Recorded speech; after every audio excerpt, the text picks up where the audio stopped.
We are back at the academy and remain so. Um, Last session, there was the announcement at the assembly. There was a bunch of kind of smaller personal scenes, people talking to one another. Um, Clara talking to the headmistress. A lot of you went with Elias Brayon and sort of asked him a series of questions while you had access to that resource. The strange scourge material was sort of locked away for cautious study by Elias, deeming it to be a little bit too dangerous to just be sent off into laboratories and other things around the world, which most of you agreed with in that moment there and then anyway. We are picking up at present. As you wake up, it is Thursday morning. It is time for club day.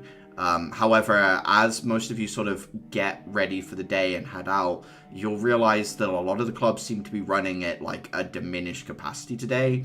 Having had a night to sit on what was said yesterday and able to sleep on it, there is quite the queue on the second floor of the main Empress Academy building, with people getting ready to go in and ask their questions of the headmistress. You can see that there are engineering students and logistics students that have like been in, come out. They're sort of stuck in these nebulous groups. As each person is ejected from the office, they sort of catch into the gravity of large gatherings and begin to discuss what it was that they sort of asked and what was said to them. So there's this like, it's not a nervous energy so much as like there's a lot of energy that is being directed without aim too much at present, as people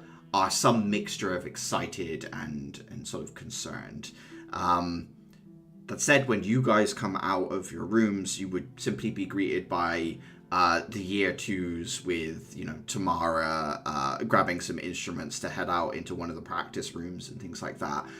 The year twos themselves, it seems to be mostly business as usual for them. Obviously,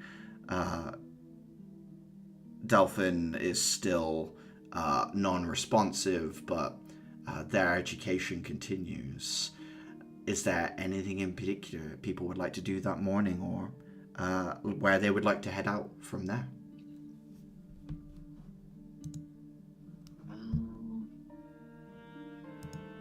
I think Dafer would be up comparatively late for him, given that he was up quite late.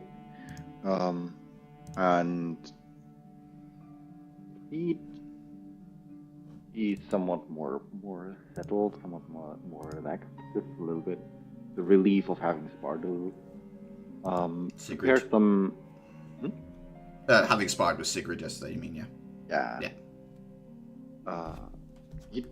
If anyone is still there by the time he's up, he'd still prepare breakfast portions for everyone. And instead of making his way to the alchemy club, which he had done so lately, he goes to the cooking club, where typically Delphin would reside. Okay, so you make some breakfast and head to the cooking club. Anyone else know what they're up to as Dafer heads out to see what's going on in Delphin's absence? Hira is going to pack up her stuff and leave for the Witch's Nook to pick up a few books before heading off to the garden club.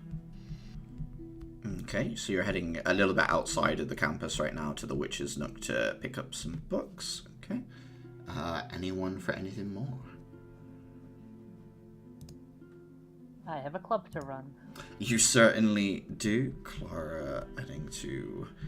Do we end up calling it Magical Creatures Club? Was that what that was? I think so, something like that. Yeah. I'm going to leave a little sign on the outside saying that we're open for creature petting therapy in recent news.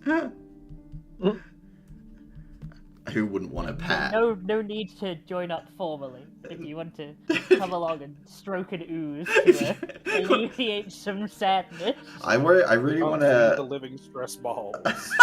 really want to snuggle with some sentient acid. Yeah.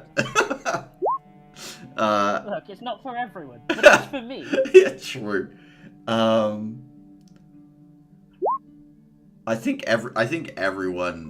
cuddling with anything is always effective. I think it's just true. Uther, anything particular from yourself? I'm going to enter the master line that is the headmistress's office. Yeah. And more or less, in part, listen to what's being yammered about around me to see if any of my concerns have been pre-addressed. Yeah, give me a perception check, Uther. And then after I get done with this, I may go darken Axel's door. Okay.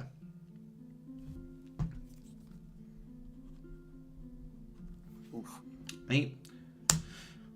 A lot of the concerns you can hear, Uther, at present are between logistics students that are talking about that they have some measure of like grants when they leave the academy, and some of the wording in their contract is like after X amount of days, because there's no break in the school academy, so it's just like the 365 times 3. And some of them are like, hey, do we still get our, like, you completed your course stipend? There's quite a few logistics students talking about that. You also hear some discussion between some of the workshop students who are first year talking about access to materials and how there's like a limit on how many materials each of the second year students and first years and third years get because of how much comes in, and adding them on top is going to put a bigger strain on that. Does that mean by moving up, do I get less access? So they've got some sort of concerns on that front as well. Valid concerns. Yeah. Not going to be mad at anyone's asking these questions. But Uther, you're surrounded mostly by students who are very much not in your wheelhouse, basically, is what you discover as you stand there and listen. They've got valid concerns, but they're somewhat unapplicable to you in a sense, right, Uther? That's sort of what you discover as you stand there for a bit. But I am going to listen to take this in, because this will probably be like some level of like interesting and probably worth knowing what people are thinking. Yeah, for sure. And then Caliban. I think are you part of the fencing club? I don't know if you were still doing that today or whether you were heading somewhere else. I can do that. Okay. Let's see. I'll do it in the order that we went through. Dafer. Heading into the cooking club room, there are much less people in here, as you might expect. There are maybe 2 first years, you think, like people that you recognize. There's a second year who's wearing the logistics student, like, uniform marking. And he seems to be at present, like, in a corner where you usually found Delphin to be, and he has some paperwork that he's going through. Other than that, it's mostly second-year students in here. Maybe like a third of the people you're used to seeing in the space, Dafer. And a lot of people look up, and some of them give you a look of recognition, but some of them don't, Dafer. It's like, you only know, like, 2 people in here at best, you would say, and that's like we have shared, like, a few words. Mm-hmm. What's the mood in the room? Give me an insight check. I have my sheet open. Digital floor, character sheet, inside. At some point, I feel like I should be getting at this. Given how often I roll these. On a 2, there's this empty nature to the room, which adds to this sort of like empty feeling in the club. You would say that Delphin was a very popular individual, and he was head of this club. His absence is being quite firmly felt. Beyond that, Dayfair, you couldn't tell anything specific, right? Like, but that much, this cacophonous, like, emptiness to the space is quite evident to you. Would this be supported by this room typically being a lot busier? Yes. Typically, I guess that busyness being baking bread. Yeah, like it's a much lower energy feeling in here, and that would even just be by merit by the lack of bodies, right? Like that, it's just being felt in every capacity right now, Dayfair.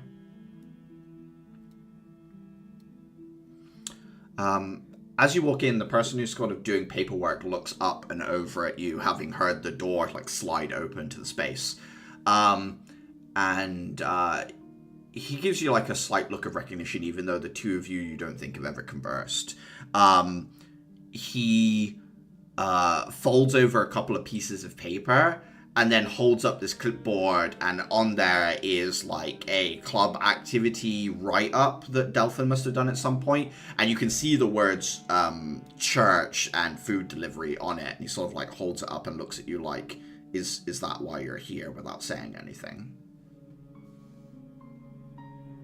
I'll take a look at that. Delphin was talking to me about that. He was going to organize something about that. Is there any visible reaction from any of them at me mentioning the name? I think everyone looks up when you say Delphin's name. Mm-hmm. This person, they undo the little like bindy bit of the clipboard at the top to slip the paper out and holds it up to you. He says, "Hi, Dafer, right? My name's Edmund. I'm second year logistics. I used to drop Delphin's paperwork off with the staff, so I've kind of stepped in to look through it. He's surprisingly organized for such a laid-back guy." He like flicks through a few more leaves as he's looking at it. Looks like you had something sort of regular scheduled with him? Yeah. I typically, when not on missions, bring to do a food delivery to the Church of the Matron once a week. He nods. He leans over to you and sort of says more quietly, says, technically speaking, I think Delphin put this down as an event, since we've got certain rations on the amount of food we're, allowed to use for recreational purposes. Obviously, this isn't recreational, but he shakes his head and says, I didn't update the paperwork. It should all go through fine. I mean, you should come sometime. It is most certainly an event that is happening there. He thinks and says, I thought he was sort of trying to sneak that through, but if there's truth to it, then won't be any problems at all.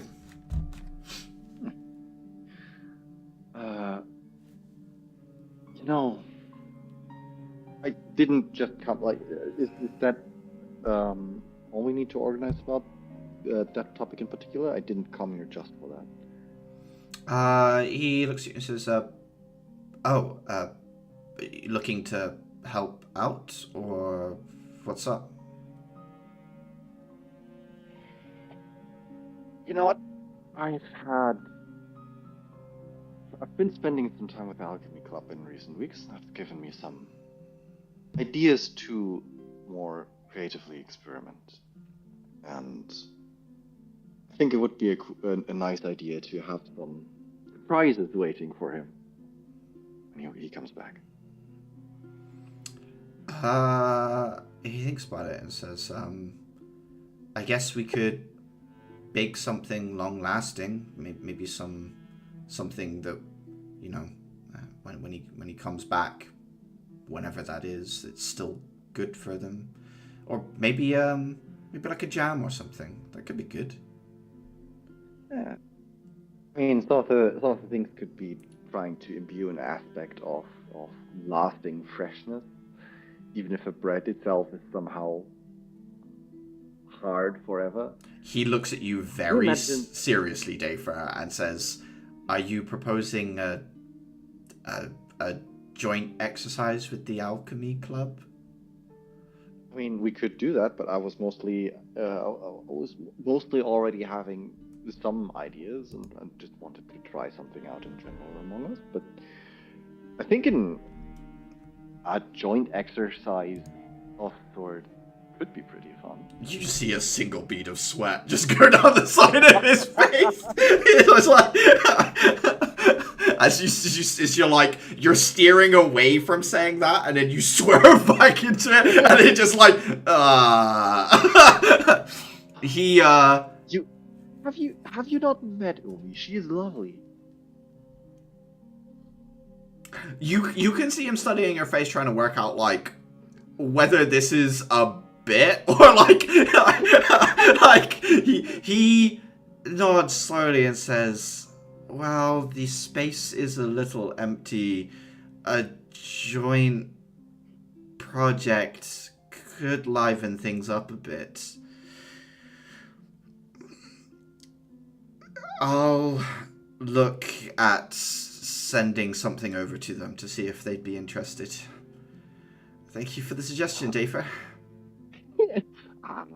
I mean, I can bring it myself. I wasn't actually aware that was an option. That's really nice to hear. Oh, yeah, no, it is. I mean, any of the clubs can work together, obviously. Although, maybe not magical creatures and cooking. Why would that not go well together? We could learn on how to feed or do particularly delectable foods for specific creatures, or what suits their palate. Just a bad joke about cooking slimes, I guess. He's so like nervously. Oh, do not let Clara hear that one. Yes, she's in charge of the club, right? Here, he goes into a drawer and like pulls out a like joint, like a request for like spending time together as a joint club for like next Thursday. Says, if you want to fill that in and bring it to the alchemy club, I'll talk to the people here about what that might mean for next week. Will do. Though I think I'll do that after. I think for now I mean, the time I've been here, I've actually had very little time to actually get to know most of you like that, David, just generally, like gesturing at the mostly inactive empty room. One of the second years, a girl with like quite short cut hair, like ends around her ear. It's like a dark brown, but the roots get a little lighter, and you can see she's wearing one of the engineering student outfits, or like they have like little badges basically that they wear in their pins. They don't have specific uniforms unless there's like an event or something. She looks over at you and says, "You're Dafer, right? I've seen you in the engineering room more often than not." Yeah. I've been working a little bit together with Dylan for a brief spell. Yeah, I read the paper. She puts out a hand towards you and says, "Melody." Oh, you already know my name. Shakes her head. Dafer. Your last mission took you up towards Trismere, right? Indeed. I was thinking on making a sort of tart-like thing today. If you want to help out, we can cook that together. I've got the ingredients, I just haven't started yet. Sure. I mean, I can do the bread ideas I had on the side. It's the bread. I mean, it's mostly just waiting for stuff anyway. Yeah, sure. She clears off a bit of like a workstation next to her so that you're sort of like in the middle of this group of people that you don't really know Dafer. And you can see as she does that she sort of has presented this as a way to like pull you into the middle so you've got equal opportunity to talk to sort of whoever you want here, having overheard that you want to get to know people better. Okay. Anyone else wanting to try making some variation of bread? One of the first years who was like waiting on something stands up and says, "Sure, I'll help out with dough." And I think Dafer, you can spend some time here and get to know like this side of the class that you like. They're basically like non-first years, people who aren't here as regularly. If you would like. Yeah, that and I don't have specific material prepared. If any of the material we have there could like be used for some level of just chemical experimentation of like imbuing the bread with any kind of attribute that that could work, I would try to do so. Give me an Arcana check with advantage. Okay, Arcana, use a 17. 17. By the end of your baking, adding a few extra ingredients to the bread, you have managed to make a bread that will smell like freshly baking bread for the next 24 hours. So, like, until it goes sort of stale-ish, it will always have that smell of freshly baking bread. That is fantastic. If I manage to extend that by... If I manage to not just have that bread smell like that for, I don't know, let's say 3 days, but have the bread actually be fresh for 3 days, so I can like somehow extend and magnify that effect, then we could bake the bread on Thursday. I could deliver it on Saturday. Okay. Adhira, moving to you. Heading out of the academy into the sort of like courtyard area of I2, you would notice that there are more peacekeepers on patrol in this section of the city than you are used to. It's not like multiplicatively more, but Adhira, you somewhat have an eye for these things. You can tell that the like 2-person patrols have been stepped up to 3-person patrols. That some of them are carrying a higher caliber of weaponry, and a few of them have included like what appear to be wolfhound like companions with them that come with some of the patrols. So maybe just like large hunting dogs, maybe something more magically enhanced. It's hard for you to tell at a glance as you're walking through the streets towards the Nook, Adhira. I don't know if that would pull your attention more or whether you would just make your way to the library still. I think she would spend a little more time trying to sort of figure out the deal. Watch from afar, gain some insight.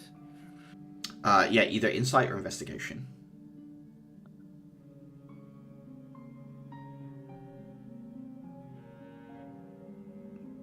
Insight. You get the feeling that they are searching. You get the feeling that they are like, it's not a patrol. It's like disguised as a patrol, but they're actively hunting for someone, something here in the district, you would say, Adhira. The dogs do have some sort of it's not like a muzzle, but there's like a band that's being worn across the snout, and you can see that there is an identical rune in the left and right hand side of this band that the dogs are wearing that you would imagine has some sort of enchantment effect on their senses. However, your rune work knowledge is nowhere near Uther's or Dafer's, so it's hard for you to say, especially at this distance, what it might do. Apologies. The runes are what exactly? It's like a band of metal across the snout. Like, Okay. Yeah. It's not quite a muzzle because Okay. it doesn't cover the mouth. It's like worn. It's almost like if you imagine those strips that people wear on their nose to open their sinuses or whatever the hell they are. These like, but yeah, it's like a band that's worn like just over the top of the snout. Can I insight to see whether this is actively helping their senses or if our magical tampering with his species has created a pug and may need the breathe right strips. I don't think you can incite that. No, you can just incite there is some sort of enchantment going on with the dogs. With the fact that these people are searching for someone or something, it leads you to believe that it must be something to assist with that. Whether it be like a better smell or able to smell something that normally you can't smell. Like the idea of like adding scent to certain kinds of magic or something wouldn't be impossible, so that dogs could like specifically be trained to pick up abjuration magic or something. That would be a possible thing someone could do at Hira. You'll watch him for a little bit and then continue on. I think also on a 21, you note that for all the magical stuff on you, your lamp and other things like that, the dogs pay absolutely no mind to you whatsoever at Hira. So they're it seems pretty focused if they are looking for like some sort of enchantment or whatever, right? If it is that. Yeah.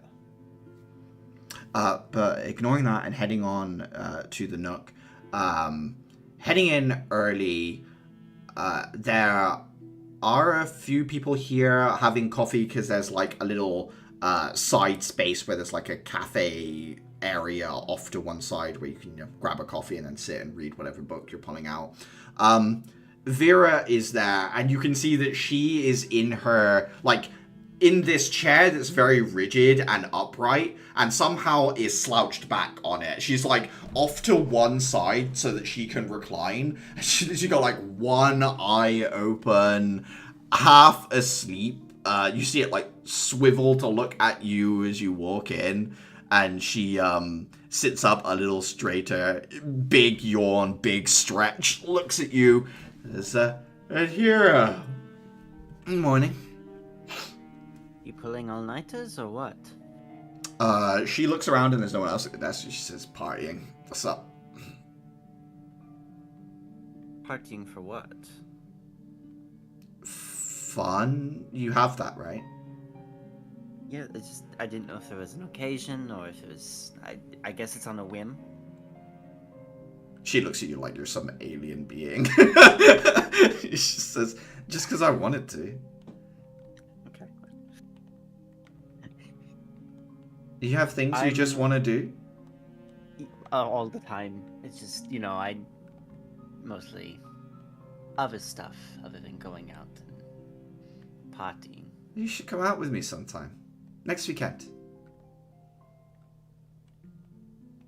What's our schedule for next weekend? I'd hear off the top of your head, you have nothing really scheduled for the weekends until the end of the month where you're away on a mission. Well, I hope nobody else gets up into trouble and needs a team. Because Adhira will think on it and then accept. Cool. I'll meet you outside your academy gates. I mean, it's not far from my work. Is this like another club? We can do a club. We can do. I know a really great there's a place with a password to get in the back, and there's drinks and music, and we just hang out. Yeah, that sounds good. All right, cool. Books, right? Quick insight check. Yeah. What are you Any trying to... trace of drug use on this woman? Yeah, give me an insight check.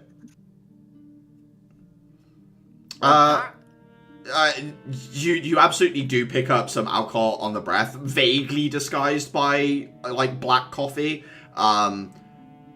She looks tired, Adhira, but you wouldn't say she's on the come down, as it were, from anything. Okay. Actually, on a 22 insight, you would say she's surprisingly how do I put it? Surprisingly put together for someone who's doing rough. She seems... The amount of alcohol you can smell on her, she's not nearly as hungover. She should be led on the floor underneath the desk, right? She seems pretty okay. He's a professional. I will chalk that up to city city remedies, magic, possibly. Here we'll get down to business and ask, do you have any books on the judge or the Empress? Yes. she looks at you and says, lots. Bit of a broad subject. I'm looking for something that looks into and celebrates more the legend than trying to pick apart who they were personally. Right. You want like best of hits of poems and things like that. Yeah, those will work. She stands up and says, I think upstairs. Follow me. And she puts a little sign on the front of the desk that says someone will be right back, and then starts leading you away. Says, not many people come in the morning anyway, honestly. Shame, this is a nice place to have coffee. Isn't it? I've been saying that every day to everyone who comes in, and yet we still get very few people come here for the drinks.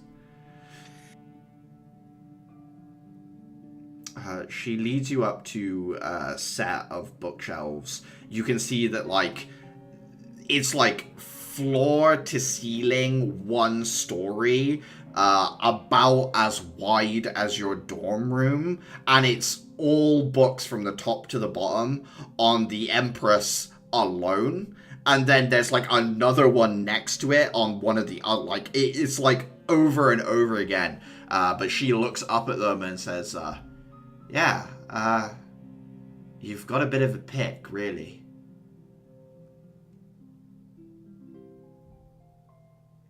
The trick is going to have to pick the right one.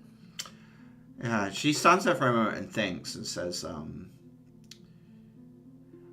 I would go for older books. The newer ones, they're as much propaganda as they are entertaining.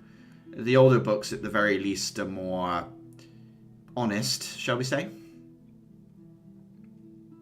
I get you. You want some help, or I can leave you to it? I could use some help. Okay. She slides over one of these ladders that like shifts between the different levels that you can go to on a little track, and then she climbs up, and she's like going through some of the chronology of the shelves. She's like talking absentmindedly with you. At a certain point, she pulls a book out and like drops it down to you, and then says, "Can I ask, lamp of yours that you always carry? Where'd you get it to begin with?" She slides back down the ladder and sits on one of the rungs. Well, I got it from my home settlement. It was in my mentor's supply closet of all things. Never heard you mention a mentor before. We got along enough, but we never saw eye to eye on a bunch of things. Right. That's why you came to the city, I guess. Get away from all that? You could put it that way, yeah.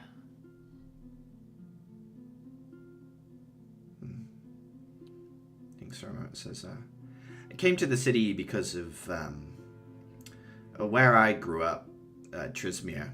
Not too much in the way of books. There were travelers, people that came through. I remember reading, she points at the book that you've got, says, stories like that. Made this place sound, well, I mean, it is magical in the truest sense of the word. When I got here, I fell in love more with the mixing of the people than I did the magical stories that I had grown up to love. A big cultural stir pot. Indeed. A little bit of everything. Don't think there's anywhere else in the world, that I can think of that has the same, stir pot thing going on. Are you alright? Feels like you got something on your mind.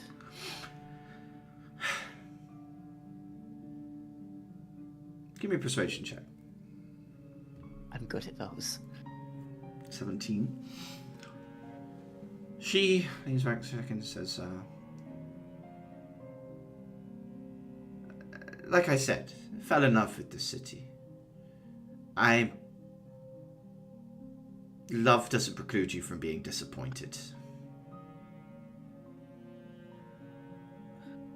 Well, it's not completely as you expected.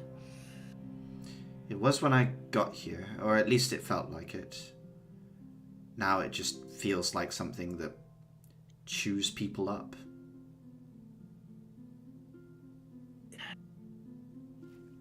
I came from a very small settlement. It's pure Lamshi. One singular culture except for one old man who ran a trading post. Coming here, every day you learn something new, you find something new, there's something to entertain you, there's clubs, there's drinks, there's stories. And I think that in itself is very beautiful. But there is rot that flows through government, I have discovered. And she sighs. I think, yeah. He nods and says, there's a certain lack of dignity to some of this stuff. It's like, even if I were to die, the city would find some way to use me.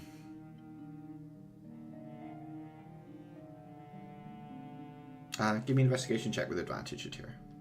Yep. 13.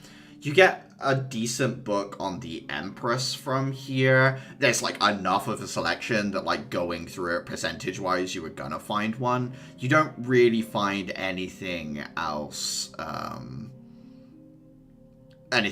basically, Atira, in this moment. So you got something, but not everything you wanted.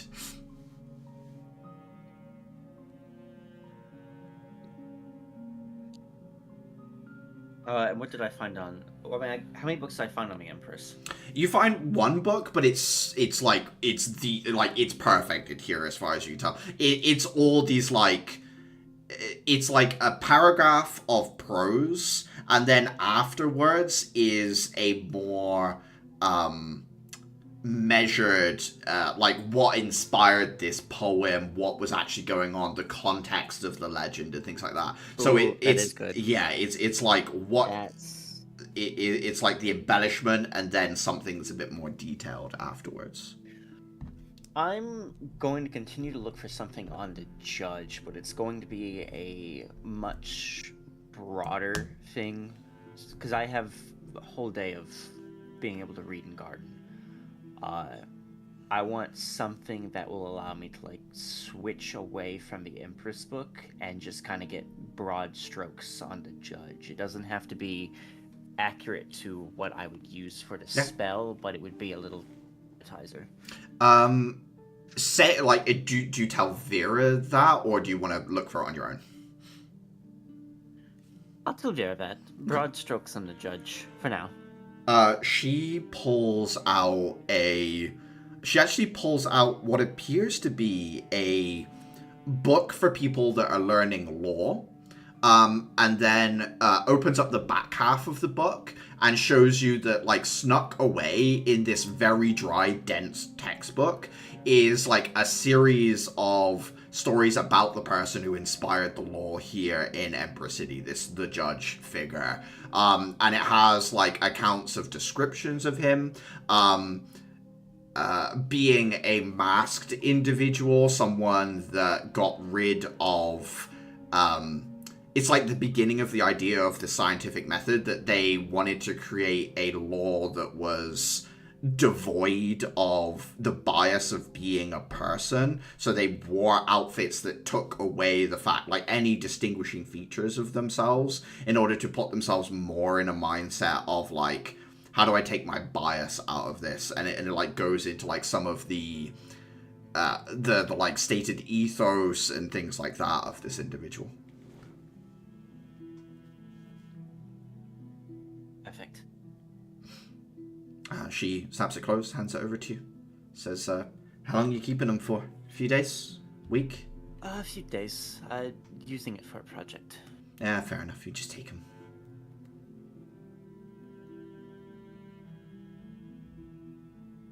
As I'm about to leave, I'm going to pat her on the shoulder and say, hopefully, someday we'll see change for the better. Just hope it's not too late. Let's hope. Look forward to next weekend. See you then. Here, that you? Yeah, that's me. Clara, heading into your club room. A lot of the like first year workshop students that come here for the club, Clara, aren't here. Mistel is here, although she's mostly in her own thing in one corner. At present, she's like got her crystal tablet open. It's like reading through some things. Other than that, there are a few people in here, Clara, that are, you know, regular club goers. Putting the free cuddles with magical creatures sign on the door, you do get a third year come in. Specifically, I'm not sure it's someone you've talked to before, Clara. A woman by the name of Suda. She has these like fingerless gloves. She's dressed in a very businessy way. And then she looks around and says, I see there is free cuddles. Is that with a furry creature or something more? What's available? By all means, come and take a look. We do have things with fur, or ones without, if you prefer. Or I could maybe try and charm something in from outside, a pigeon or something. She looks around. She looks at she like squats down slightly and looks at the oozes in the various terrariums moving around. She looks at you and says, I can't believe I've ever seen someone put an ooze in a more pet-like behavior relationship. We have an understanding, I think might be the best way to describe it. I help them acquire food and learn things, and in exchange they teach me lots. Like they have their own method of communication that I am strangely accustomed to. She looks at you and says, what is it, some sort of high-pitched noise? I wish it was that interesting, but Clara is going to do the pillar to the slime. She watches you do that and looks back at the slimes as all the slimes in unison pillar together. And she tilts her head and says, I don't think I've ever seen that behavior either. How interesting. I don't think most people spend enough time with these creatures to really appreciate how smart they actually are.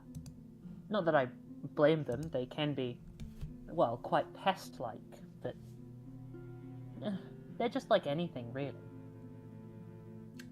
She takes, like, she's got long, sort of silver grey hair that she tucks around one shoulder, and then takes the other hand and says, may I? And, like, starts to dip it into the tank.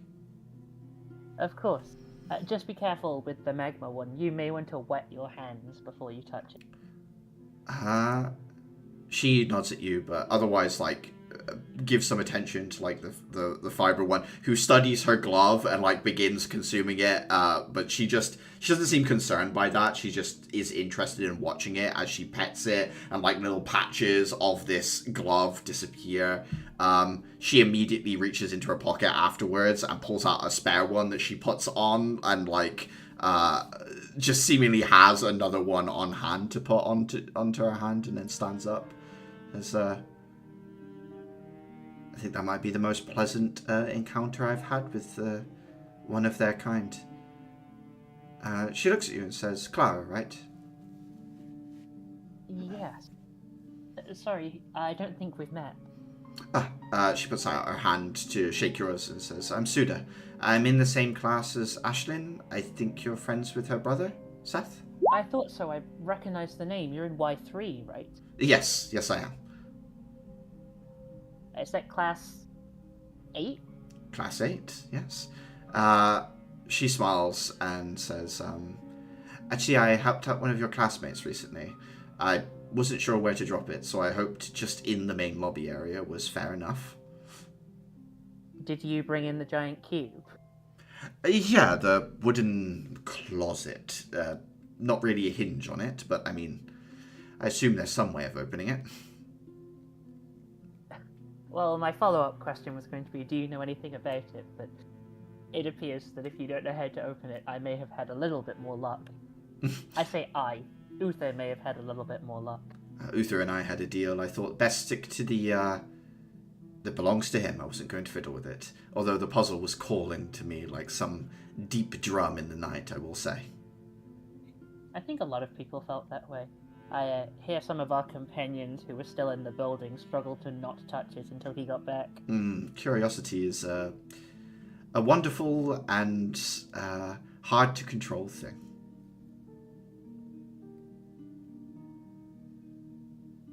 So what made you decide to stop by today? Just the sign? A little bit of that. A little bit of... I heard what was proposed to the first years. I wanted an understanding of how everyone was dealing with it. It seems that you have somewhat of a similar desire as me, judging by the sign.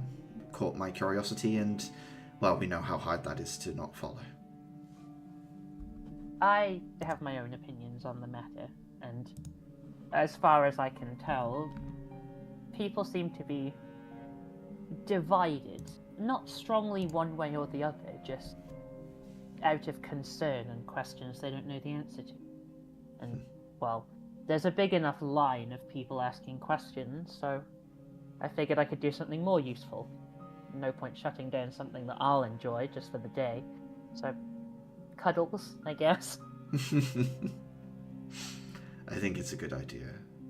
As she walks over to the window and kind of looks out of it, you watch a crystal glow come over her irises as she looks at the main school building that you're sort of at a right angle to, and her eyes like glance over the second floor where the headmistress' office is. The like color fades. She looks back at you and says, "Yes, well, it's good to see a healthy amount of criticism about something that could be risky for them. I myself have come to trust the headmistress quite a bit. I didn't see this coming, which is part of what caught my attention, but I think I understand at the very least." I had a lot of questions, and thankfully I did manage to get some answers. I get it. I still think it might be a little,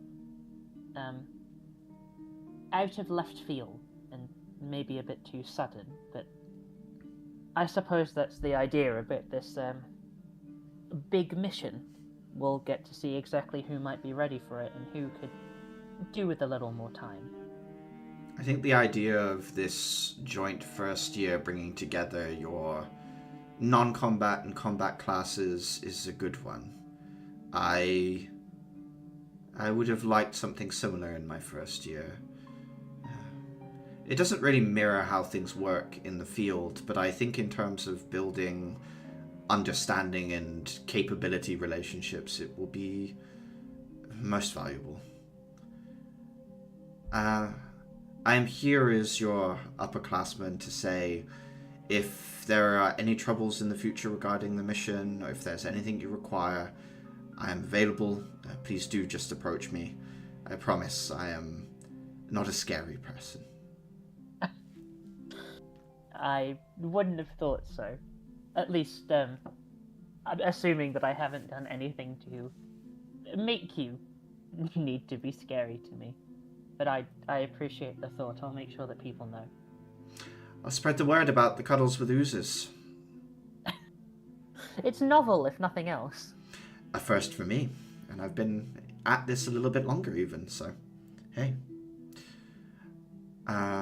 She gives you a sort of polite bow that tells you that she's aware of your station, Clara, which she then turns and gives to Mistel, and then leaves the room sort of with a goodbye. Mistel, do you know anything about her? Mistel looks up and says, she was involved in some investigation of a judge in her first year. Apparently she got the guy arrested. Other than that, not so much. Wow, that's iconic. I was just wondering, I mean, I've been here a while and I don't know about you, but that might be the first time a student has bowed to me. She thinks about it and says, she strikes me as someone who learns about someone before she meets them. No doubt she knew a lot more about you than she was letting on. Almost certainly, but I mean, even people who know who we are, they don't feel the need to bow because we're equals here. I wonder if she was raised among the nobility. It's more of a politeness thing than anything else. Mistel thinks about it and says, you're right, it's sort of a little bit of standing on protocol. Maybe she's Trismerian? I couldn't place her accent at all. It's not Parisian. I would say it's almost devoid of an accent. Yeah, nothing like I've ever really heard. At least, not that comes to mind. It was just an idle thought. It doesn't really matter. I was just wondering. As a few people, filter out and go to grab lunch, Mistel looks around and sees it's just the two of you in here, turns the pad around and says, you know me, nervous energy and all. I started looking up this Sir Mance fellow. She hands you the pad and says, he's a big donator to veterans of the conflict in Trismere, the Third House Rebellion. His staff are entirely people that couldn't find work after the conflict, injured, people with missing limbs, eyes, things like that. He seems to be an upstanding fellow. Then again, he seems to be hosting some sort of auction of illegally acquired objects on his property. So that seems at odds with everything I've learnt so far. This probably says some horrible things about my tendencies as a human being, but sometimes when I see things like that, the very high amounts of dedication, the making sure that people know how much you're donating to these causes, sometimes it's just a front for other things.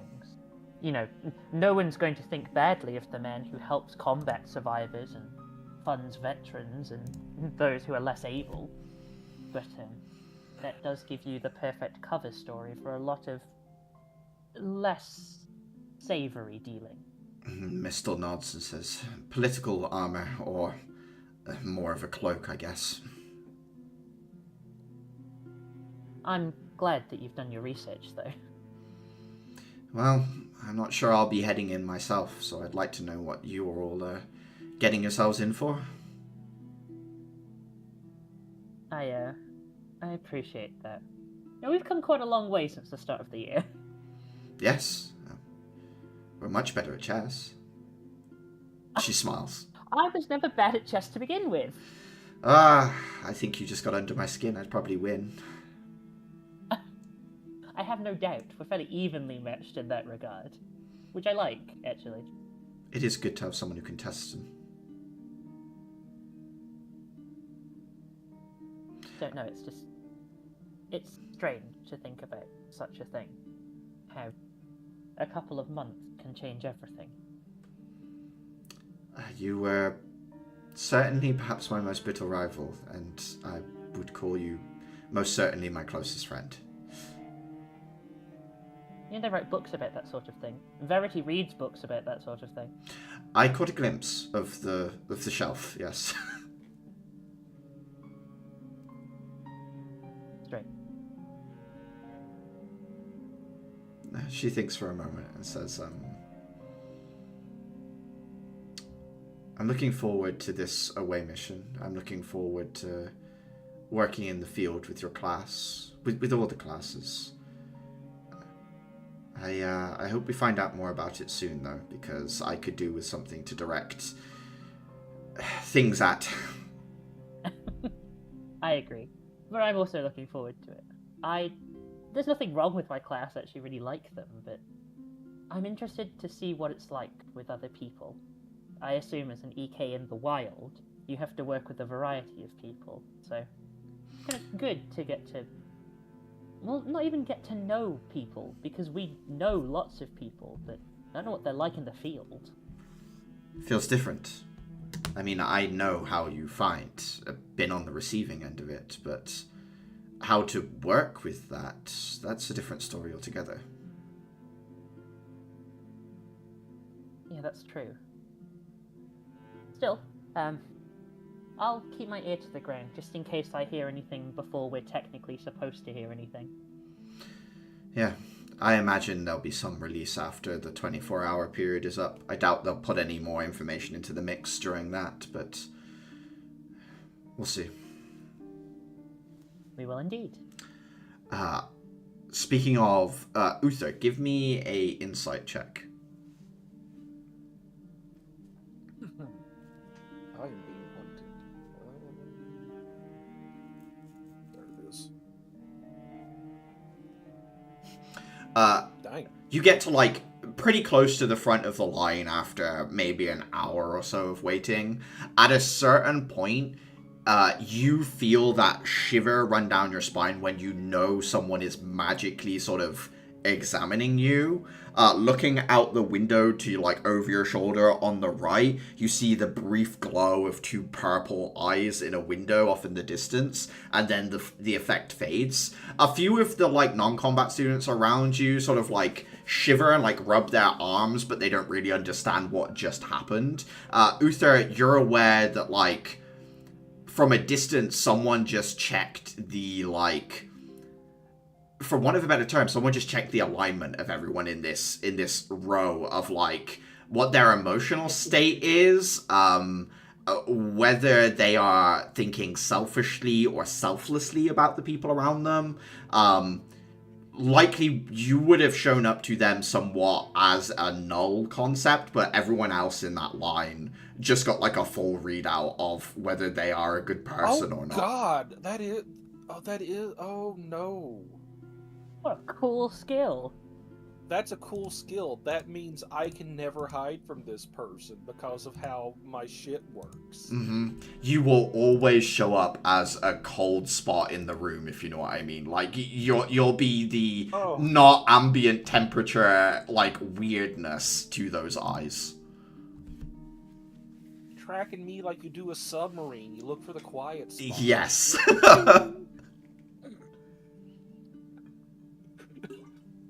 That's cool. That's horrifying. About 10 minutes later, you find the headmistress's door opening up for you to head inside. I will step in. Close the door.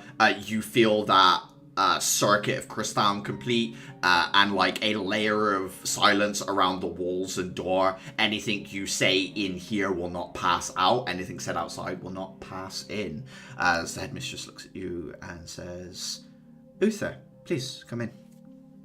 Have a seat. I'll do so. So, how bad is it? You'll have to be more specific, Uther. In what regard are we talking in this case? Oh, it just the potential of jumping a bunch of students seems. I'm not wanting to say forced, but She nods. ambitious. Forced is the right term. I was always aware that this was a possibility. Obviously, our second year students had the unfortunate incident of running into a miasmic threat that even the greatest elements of the city was unable to, and has been unable to so far deal with. The ramifications of that will be felt into the future. That's part of what I'm here about. Of course. Please speak your mind. How are you going to address the promotion, so to speak? Because right now, we've been having losses even with first year students going in on what should be first year tasks. She nods and says, "It is no mystery that the first away mission, or the first few away missions, are by and large the largest percentage of casualties in any of the educational facilities that train individuals like yourself. That said, you are right that this jump forward, it has the potential of redoing those risks. My suggestion, if you're willing to hear, I'm always willing to listen. throw a couple of classes together. Simple as that. Double the numbers, maybe not necessarily double the teachers. I understand that the teachers' time is limited, but at least for a couple of missions. She nods and says, "For 6 months, we will not have a first year class. Everyone will be second or third year. My concerns with staff and resource limitations are on a 6-month preparatory window. I have half a year in order to make sure I can hire new staff, get new lines of resources in, and make sure that the standard of quality of care given to all of my students remains to the height that I would like it to be. That covers one thing. I agree that perhaps additional safety measures could be taken as such during these first few missions as second years. As such, I find myself quite liking the idea of doubling up the classes. I It had also has the benefit of improving teamwork, which feels like it's been your mission statement from the start. intended on pulling some of the third years away from their individual projects to embed a third year in each of the second year classes for the first few away missions as well. I think that having made a choice for a lot of people, I will offer these choices to each class, whether they would prefer to double up on a mission or whether they would like to have a third year of their choice accompany them. That puts some of the measure of control and safety back into the court of you and your classes. Does that sound good to you, Uther?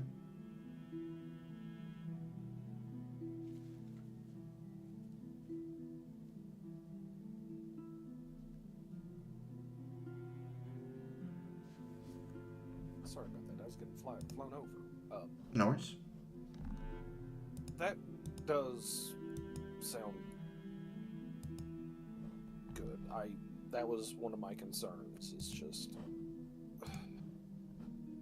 I know what's been I know roughly what's been happening with some of the other classes, and I'm fully aware of what's been happening in our missions, and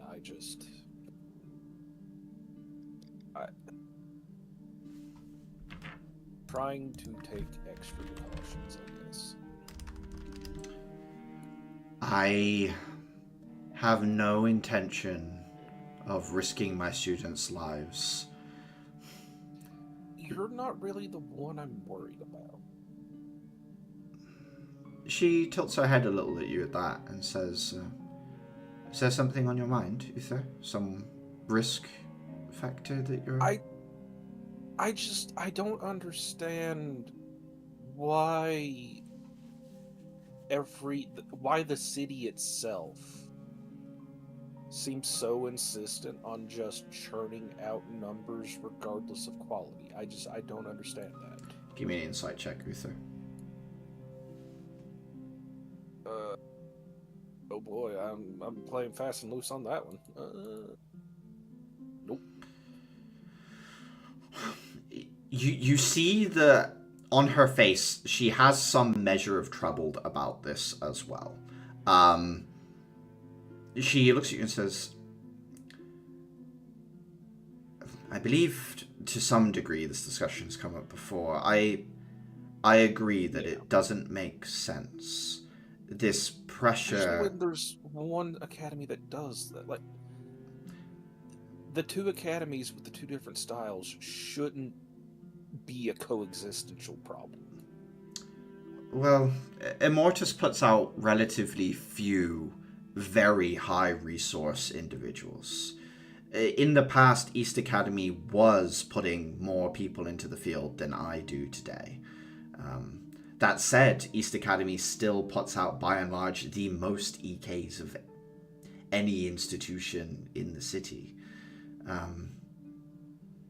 This added pressure on top, I don't know if it's in response to the mounting threats that seem to be popping up.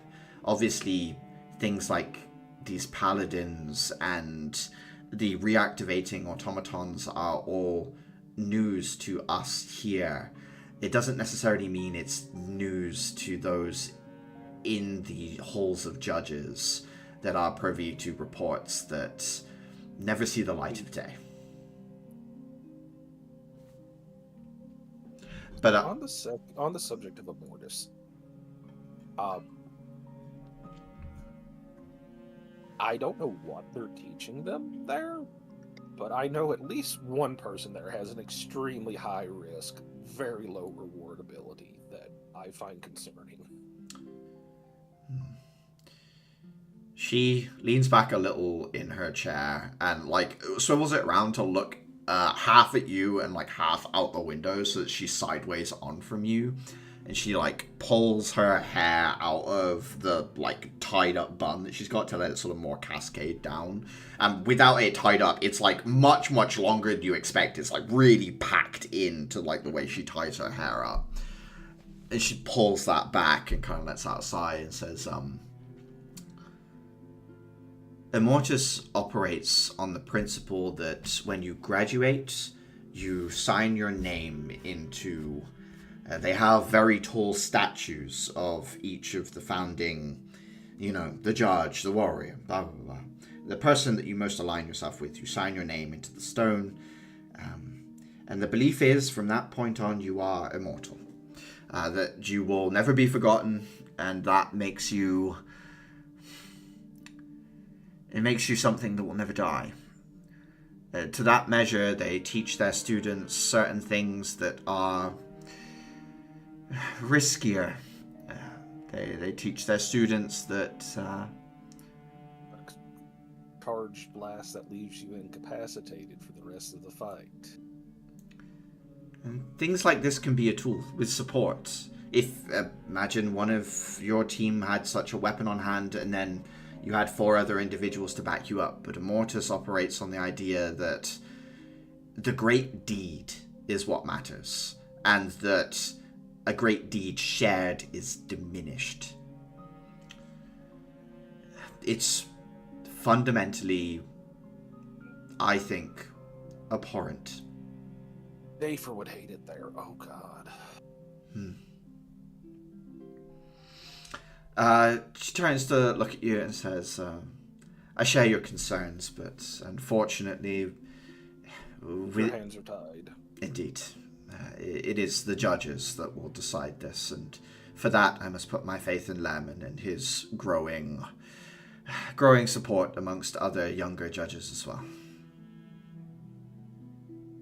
Well, I think this has addressed a lot of what I was concerned about. Oh, I just had one thought. Since we don't know the details of the mission yet, and I'm not asking you to tell me the mission yet,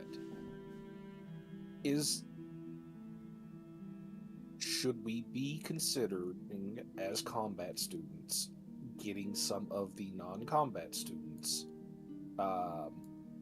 basic weapon training, or is that something that is covered in their curriculums already?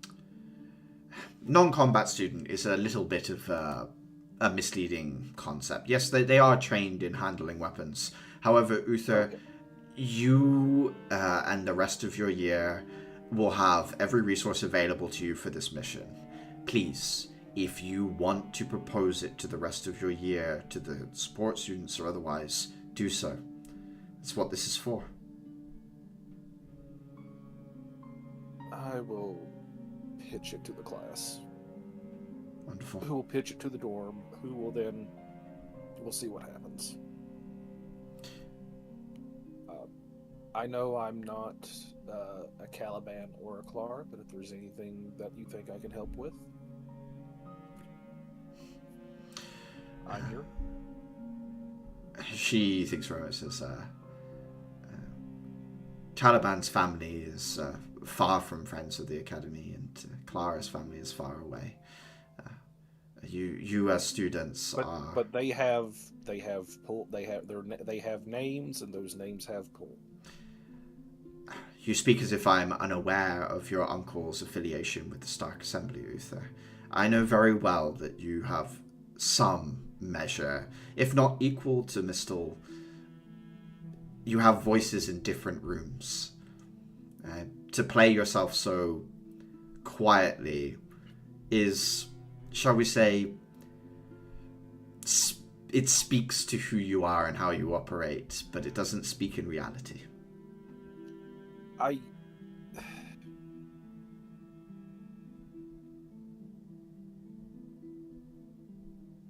I'm trying to maintain a non-existent profile. Well, a lot has happened, and a lot will happen, and I don't know. You're more than welcome to do as you wish, and I will not change that for you.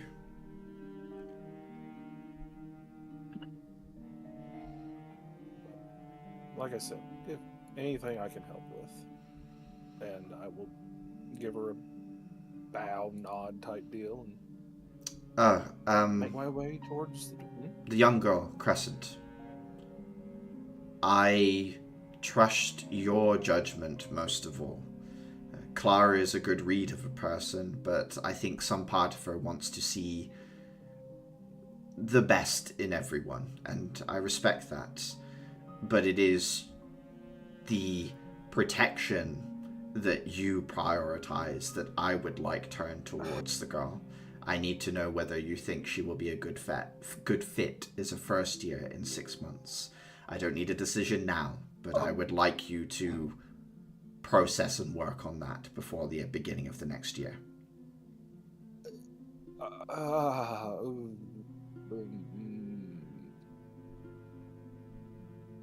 She has a fundamentally skewed viewpoint on how to deal with certain problems, let's say. Something I fully comprehend. If there are suggestions of what you think would help to get her ready for in 6 months, I would receive any sort of writing or recommendations that you would give. This isn't an ask for right now, Uther. You certainly... No. I understand. I am weighing some... Screw it, Caliban can be mad later. Okay, so how much are you aware of Caliban's situation? I assume very, but... Axel has reported to me some manifestations of unique abilities that Caliban has. Okay. I didn't say... I've been trying to keep this very low and quiet because I don't want to cause issues with Caliban's sponsors. When Crescent was given the injection, it has been manifesting side effects. Caliban's doctor is aware and is keeping an eye on that.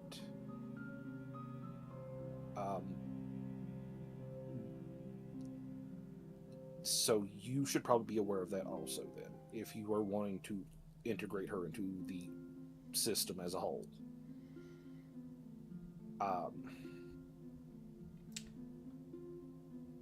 You see her like turn her head from it and think. The injection administered by the Azalea Foundation caused side effects that you believe are related to Caliban? The medicine was intended for Caliban. It was intended to work with his physiology specifically. Which means the Azalea Foundation has something to do with Caliban's physiology. Correct. I may or may not have looked where I shouldn't one day and seen some things. Do you think Caliban is compromised by this fact? I think they wish he was. Huh. I see. You trust Caliban, though, is what I'm saying. Caliban is going to follow the line he is told up until he has the ability to throw loose the shackles. I understand. And then he is going to be a very interesting person politically. If...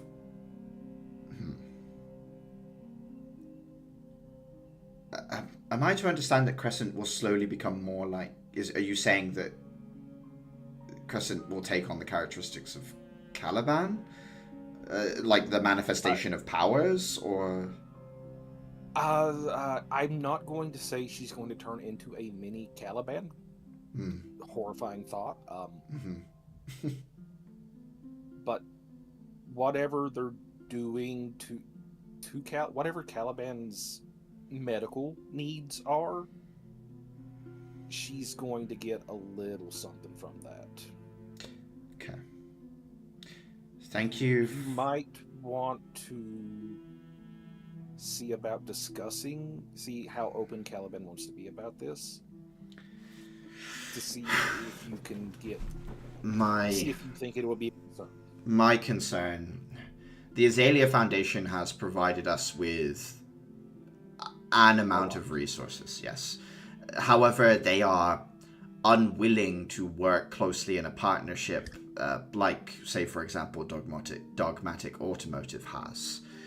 As such, while my relationship with the Azalea Foundation is friendly, it is not without its tensions. Caliban is already stretched between allegiance to his family and this academy. And if he is indeed playing the part, I would not stretch him further. But thank you for telling me what you have.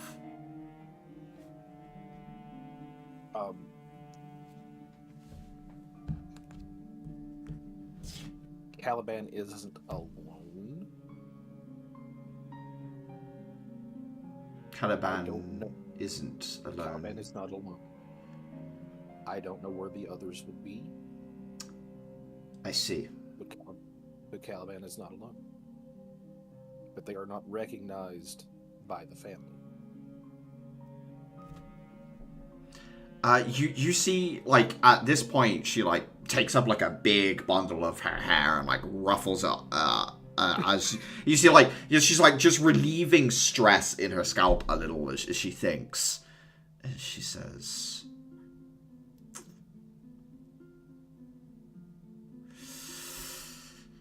"It seems like the Azalea Foundation has a long-running machination to do with Caliban and whatever this ability is. The ties between that company and his family goes back." And you see her, like, her head tilts and says, goes back to as it started before Caliban was born. 9 months before Caliban was born. I just smiled.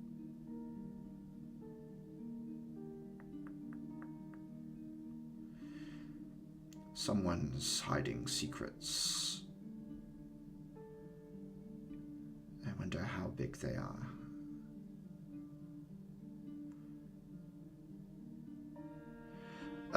She looks up at you, Uther, and says, "That's given me something to think about. Are there more out there?" As she, like, rebundles her hair and starts tying things back up. Henry, I actually forgot the exact amount that the paperwork said. But I. Oh, sorry. She just meant, are there more students in line outside? Oh. That. I'm sure there were after Uther, or was Uther the end of the line? You can tell me either way. I don't mind whether there were more or not.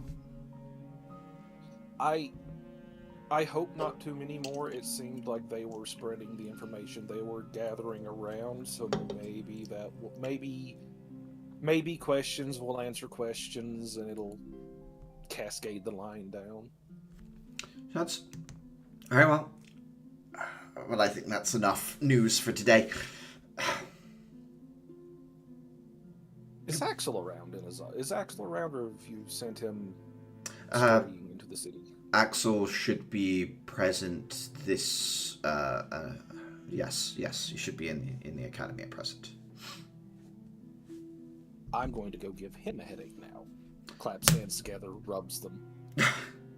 Very well. Send in the next. Mm-hmm. And yeah, I'll send in the next person and begin stalking Axel. Okay. Caliban, your ears burning. You sneeze as you enter into the combat dojo. You walk in. Sigrid is there, who you've seen spar with Dafer a lot. She looks over at you, Caliban, as she's like leaning against the wall with her arms crossed, looking off a distance. And she looks at you and says, "A third units are fighting. Akira is fighting Ashlyn."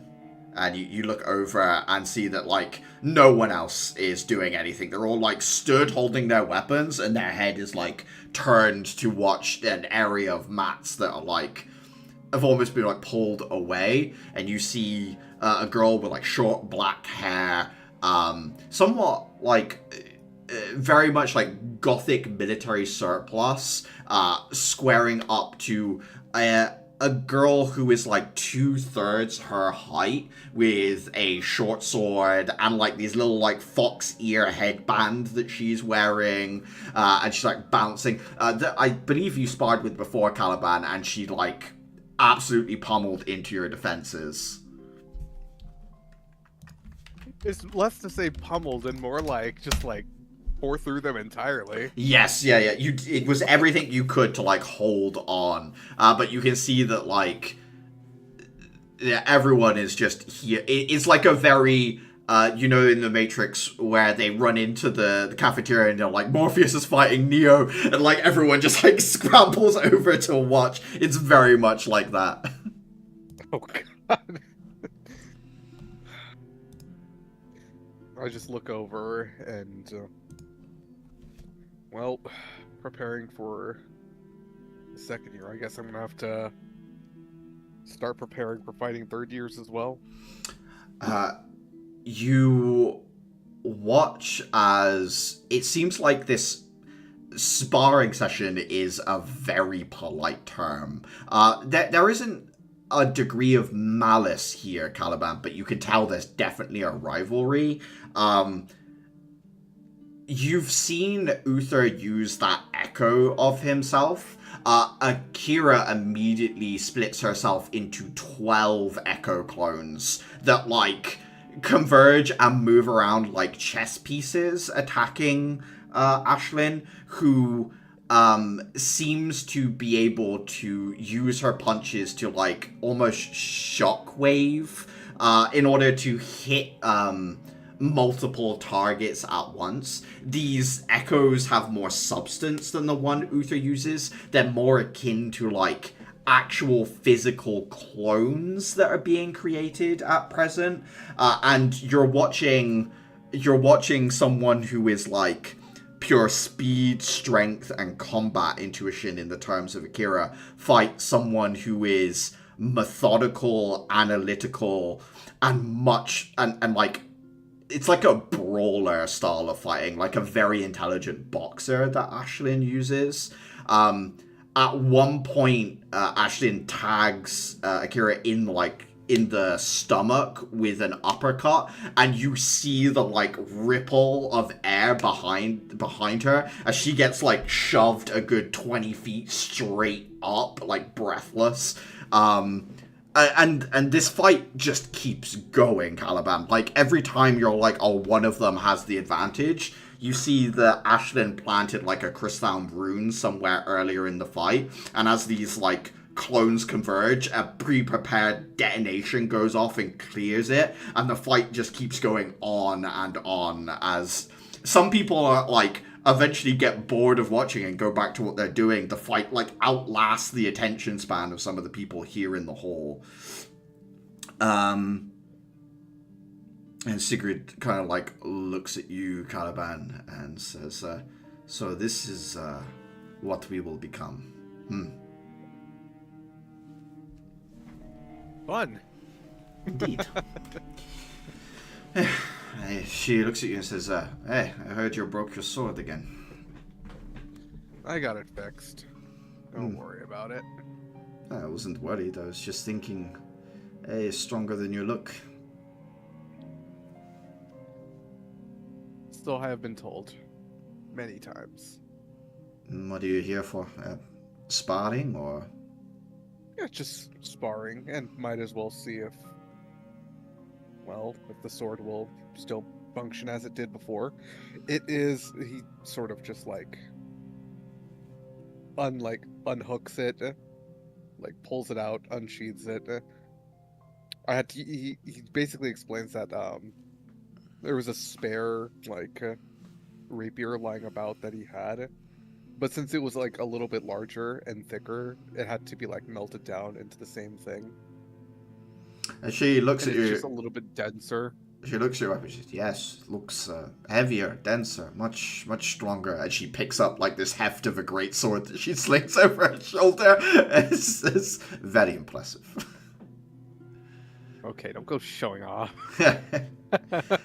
I like the gun part. That makes sense. You want to spar? I can definitely test whether it holds together. I would be delighted. Good. You two, like, walk over to one of the mats, and she says, I must ask, who taught you to fight? Your father? I had tutors. Of course. And your style is fancy, so it must have a name.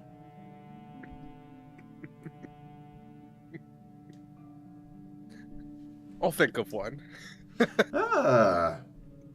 Perhaps you're not as fancy as I thought. She hefts this big great sword, and Caliban, how do you want to go about fighting her? Are you, like, being direct? Like, you can tell she's physically, in terms of strength, probably much stronger than you. And in terms of fighting, it's like that weapon is great for area denial, like stopping you from approaching from certain directions. That seems to be like, you can tell that if she was in a field of Ravagers, she would be very much at home. Like, that weapon's gonna swing and 6 of them are gonna fall in half, right? Like, that's where she's comfortable. Mm-hmm. It's area... Okay, so area denial. More for fighting larger crowds. Yeah, it's got a very, like, guts swinging a sword through 6 people in a row sort of vibe. The way I'm thinking about this, it is... I feel like it's also just a way of testing how she would fight against an individual opponent who's entirely defense-based. Mm-hmm. So with that in mind, he's going to take a little bit more methodical approach.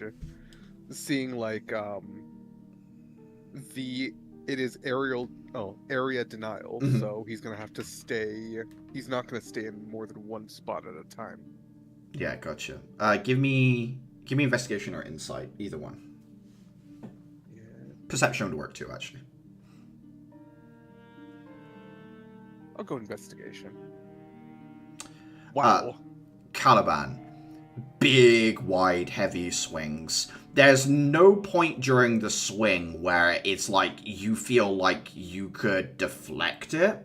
But what you quickly realize is there's this timing, right? Where the blade goes past, she has to bring it up and over and continue the motion. She's much better than when you very first saw her fight with the sword. It's more of a flow. She isn't like swinging, stopping, swinging.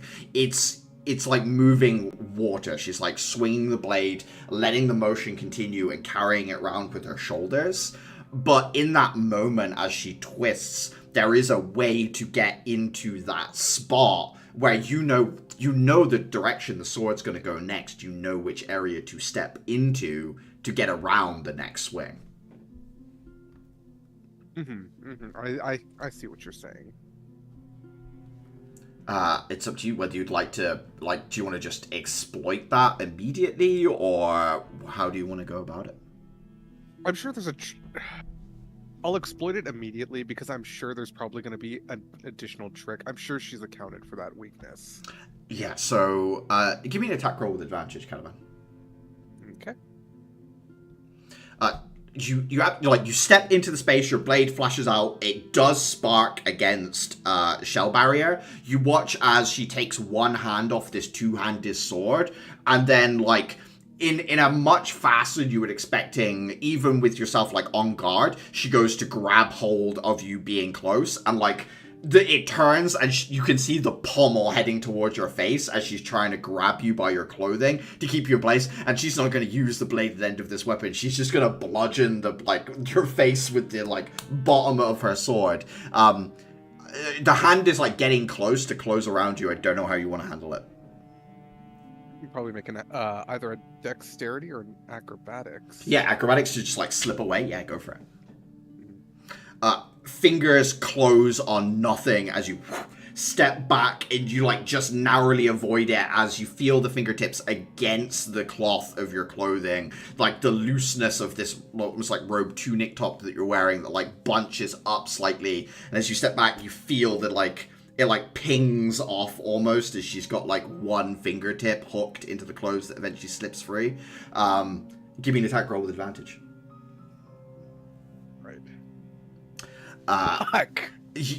You manage to step back, and in that moment, counterattack, deflect, counterattack, step into blind spot, counterattack. Every time that she, there's a little surprise from her, but you're just one step ahead. You're always you never underestimate her. After a few minutes of conflict, she lands a few glancing blows against your blade that scrapes up and goes across the shell barrier, but the majority of the hits, Caliban, come from you. Eventually things peter out between the two of you, and she's leaning on the greatsword. You have a good read. Mm-hmm. you're a good fighter. I suspected that you had a way of accounting for any of your weak points. Sword, it looks big, but it is... I could have one twice the size and still swing it comfortably. It tricks people into thinking this is my limit. You had me fooled for a second. But only a second. I saw the look on your face. I will take some joy in the brief moment of panic that I saw upon those features. He sort of just like gives a polite bow. As the two of you finish up, look over, you watch as the resources and the attention and the endurance of Ashlyn gives out, and the last 20 seconds of that fight is her being almost juggled between hits from different angles of Akira's very fast lightning based attacks. And eventually you watch the shell barrier of this third year get splattered out, and it shatters and she tumbles across the mats. All the clones disappear, and Akira bounds over and helps her to her feet as the two of them have a conversation about the conflict. But it looks like Akira, as far as you can tell, Caliban, it was one of them was using every trick up their sleeve to keep up and keep even, and when the tricks ran out, it was Akira at the other side of it that was just the better fighter, basically, is what you saw across from you. So let me get this straight. So they were already fighting when I came. Yes. When Caliban came in, during the spar, and then they finished up about 20 seconds after. Yes. Yeah. So they trained. Fuck. Yes, they were training for the entire time you were there, plus the fight that you had, and then a little bit longer after, so you had enough time to have a conversation and then look over and see the final 20 seconds. Caliban is just looking after the conversation. He's just looking off to the side shit, they're still fighting. Sigurd looks at you and says, I mean, I must say already I feel in 6 months I am double what I was when I came here, and another year perhaps double again. I am looking forward to being that, I think I should put a gun in my sword. Oh, the way you carry that, you might as well fit a cannon in there. Yeah, cannon is gun, yes. Big gun. Yeah, true. But she looks at her sword, and you can see that she's yeah, something like a big grenade launcher type thing in my sword would be perfect. As she's looking down. Definitely has some level of Nora vibe. She's less I was gonna say, oh no, I just created Nora. She's less manic, I guess is the word I would use for Nora. But yeah, she's more modulated than that. But yeah. Yeah, she says, yeah, I think I will talk to workshop students.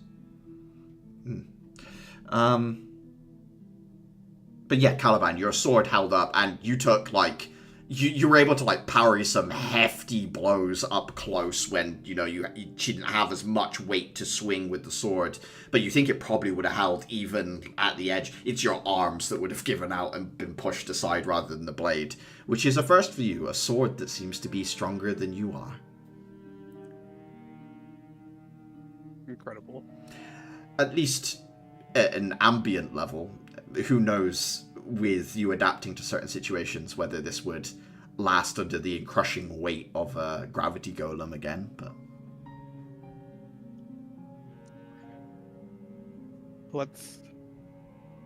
Let's not get into gravity golem situations. Caroline, give me an insight check as well.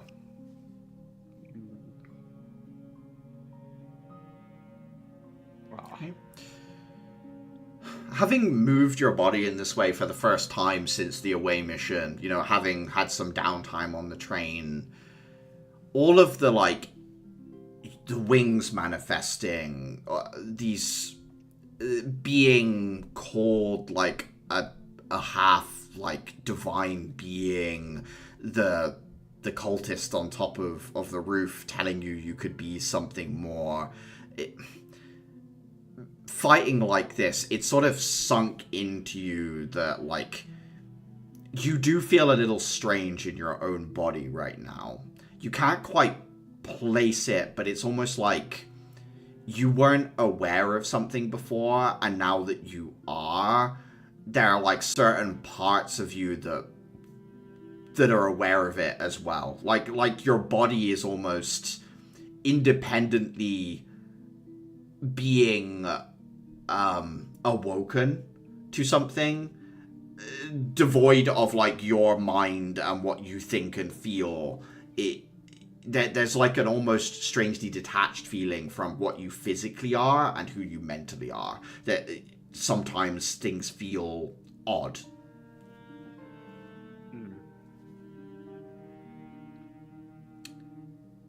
I see. And you're like, you're always aware that there's some part of you, like these wings, that exist but aren't there unless you will them. Like, does that make sense to you, Caliban? Like, there's this feeling of, like, it's not incompleteness, but awareness of more. I think I get it.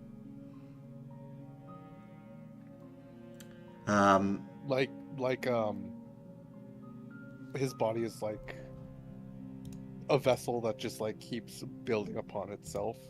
Yeah. With every... Absolutely. And you're, in some sense, you're struggling to keep up with yourself.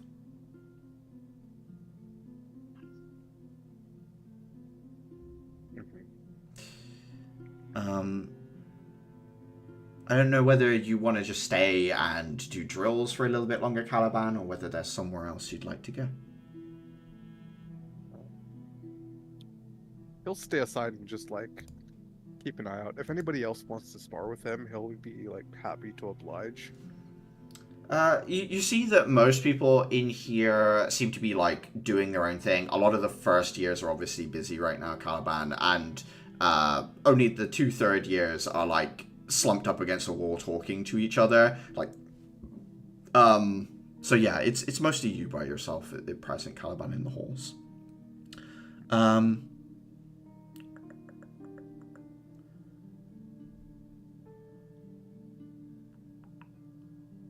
As the day peters on, as the last of the students ask their questions, a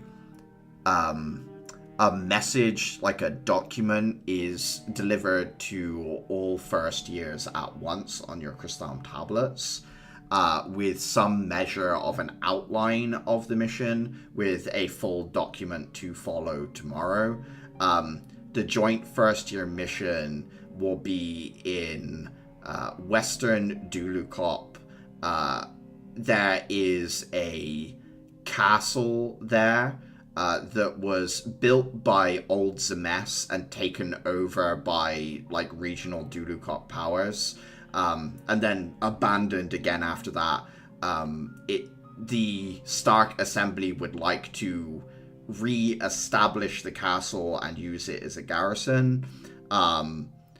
But in the meantime, enough miasmic have been killed there that what they call a miasmic bloom has occurred. So, like, enough of that metal corruption gets into the ground, it burrows deep, it builds up in energy, and then blossoms, which means that there are a lot of miasmic monsters in the area. And the first year mission is to clear out the location, investigate the castle, and get it ready for use by the Dulukop city as a place that will be built up again.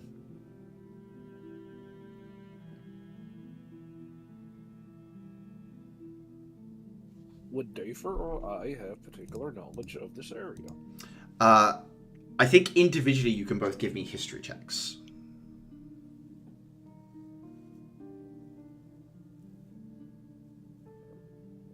Oh. Mm-hmm. 1 second. History. Where is history? Where is history? There. South of Deception. Western Dudacop is a much less lived area in general. So your roles somewhat reflect the sort of truth of the situation, if you get it. You know that the area is sometimes called like the Cracked Lands. It's like it used to have a lot of rivers and things running through it that have dried up. There are lots of plateaued areas that can be like maybe 4 inches tall, and then with like a foot wide gully, and then another like it's lots of these broken apart little bits of landmass. It's clay and hard rock. It's not good for growing anything. But even on a natural 1 in 5, you know that there is a strangely vibrant natural life there. Things like coral that has adapted to only come out during the rain. So like those rock platforms are all individual ecosystems. Sometimes there'll be rock crabs that disguise themselves as a flat surface, but it's actually like a big colony of crabs that feed off of creatures that come out in the rain. And like, it looks completely barren. Rain will fall, and it just bursts to life until the rain ends, and it all goes back into hibernation. It's a little bit like being at the bottom of the sea on land.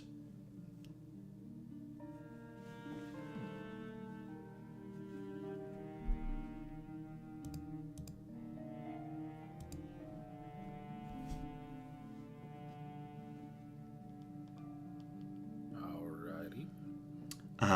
Uther, you were heading to find Axel, right? I think you would probably get the message sometime like as you get to the office. So you would have this briefing as you like. You wouldn't have to knock on the door. The door is wide open. Axel's in there at present. He has his staff. This might be the first time you've seen it opened up like he has it, and you can see like hundreds of meters of wire and like caltrops and like other things embedded into different sections of the staff, and you see just how complex and technical this thing actually is as he's maintaining his weapon at present. I'll be honest, given who trained you, I did not expect that much out of that. He looks up at you. Grim hates the bloody thing, but I believe that. I've found it's covered for a lot of the problems I've had over the years, so yeah, I somewhat like it. Sup, Uther? I'm going to shut the door behind me. Leans back in his chair and like puts down a couple of tools he was working with. Says, "This about the mission?" No. This is about the last mission. Yes. What about it? Has Clara mentioned an incident that occurred? I don't... You better sweat, you bitch. I don't think so, no. What are you talking about? What is this?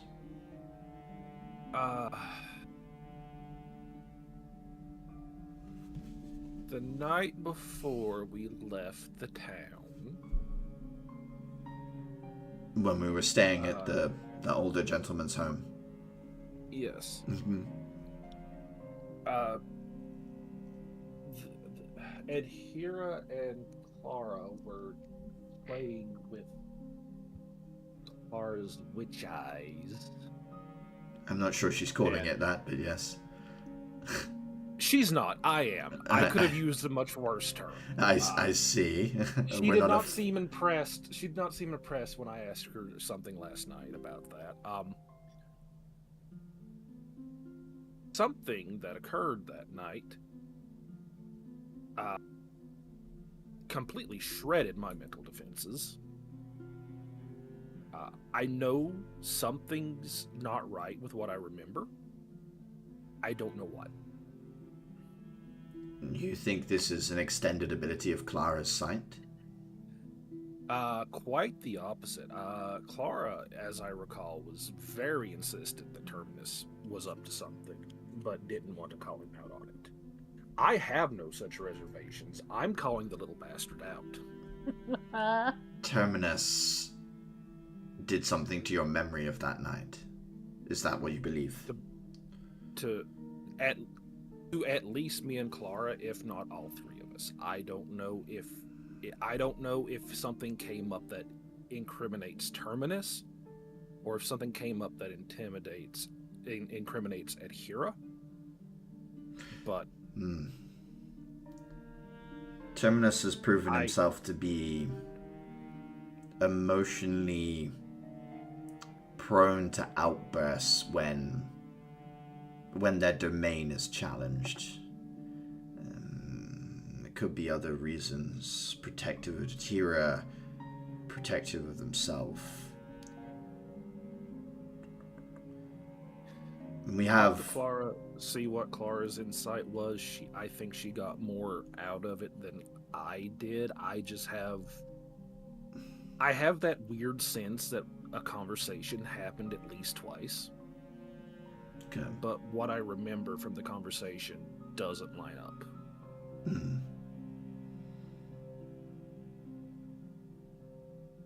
And Adhira trusts you, will listen to you more than most people. So, yeah, I thought you should be in the loop. Are you bringing this up because you think Terminus is a danger to the class? I don't know. But if he's willing to mess with our minds over a late night conversation,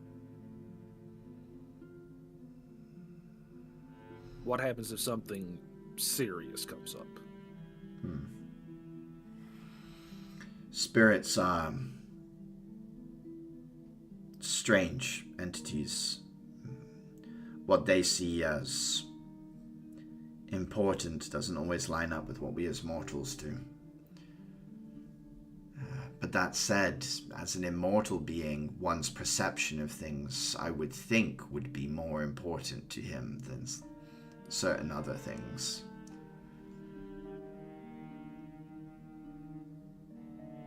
He is supposed to be a prisoner of that lamp, and technicians and arcanists checked it over. Shouldn't be able to do anything that harms Adhira. The question is whether harm includes... Who's defining harm? Indeed. Because he technically did not harm Clara or I. No. But it is uncomfortable. I don't like the No. I don't like the idea of my mental defenses being broken.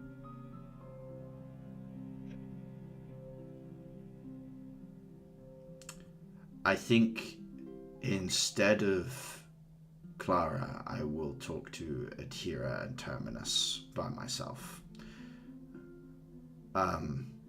Thank you, Uther, for bringing it to me. Some part of me says that Terminus is looking out for Adhira in some way.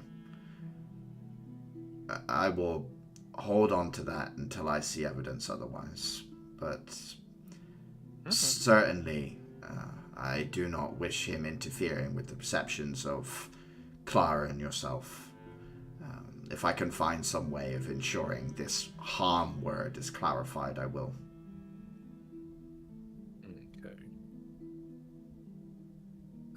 That's the concerning topic for the group I had.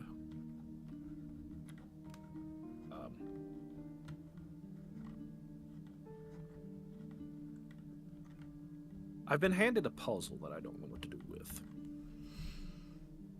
I know the mission briefing just went out, but there's not enough information for that to be a puzzle yet. What are you thinking of, Uther?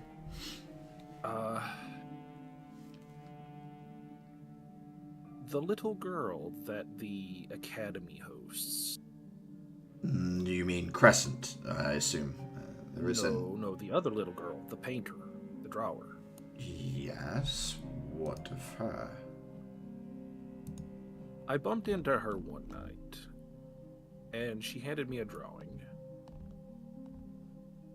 I forwarded information about said drawing to my uncle, who sent me a care package. Okay, so far. And the more I look into this care package,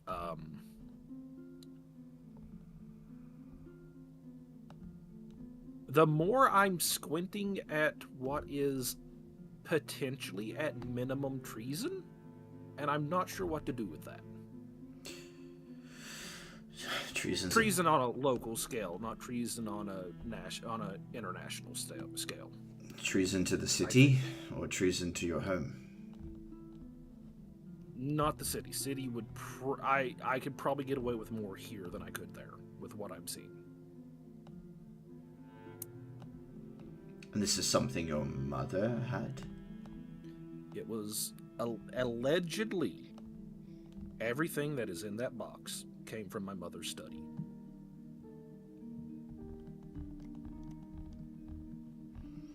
And I'm not sure how much I want to chase this, how much I can chase this.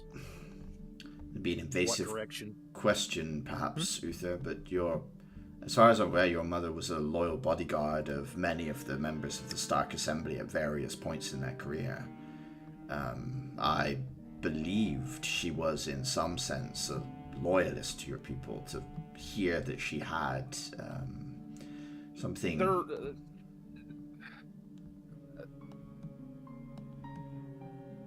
She is no longer with us due to a conflict involving a knight around the transition of power. But I don't think that necessarily comes from a lack of loyalty to the assembly, if anything, more of a difference in how to do that loyalty. But that's... I understand. We're splitting hairs a little. I mean, there's every chance that this object was in your mother's office for safety reasons, keeping it out of the hands of individuals, not necessarily that it was to be used by her. That is true, yes? Maybe, potentially. So your quandary comes from the point of view of where do you stand on it, I suppose, right, Uther? Do I chase this? Do I not chase this? If I chase this, if it's even a fraction of what I think it is, what do I do with that? These are questions I don't think I can answer that for you, Uther.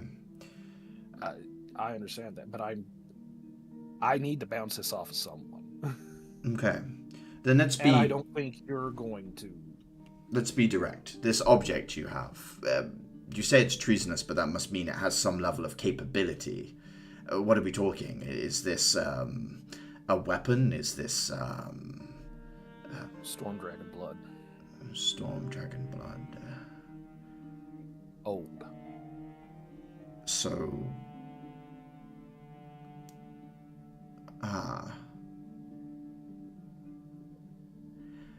I suppose... I can't confirm it, but I mean... There's not exactly too many notable storm dragons from the region. Your mother keeping evidence that the myths are true. There was a map. The map of the city that was in that package does not match a current map of the city. Things are askew. Places aren't They don't line up the way a current map would. He looks at you and says, you want my recommendation? Hit me with what you're thinking. Follow the thread until you really understand what this is and what it can do. Because until you understand what any of this is really, what the consequences might be, all it's going to be is a question, and that's going to be an open wound in your mind until you can patch it up. You're not going to be able to leave this alone, Uther. The box itself is actually a very fascinating hack in a magical system. Non-magical on the outside, magical on the inside.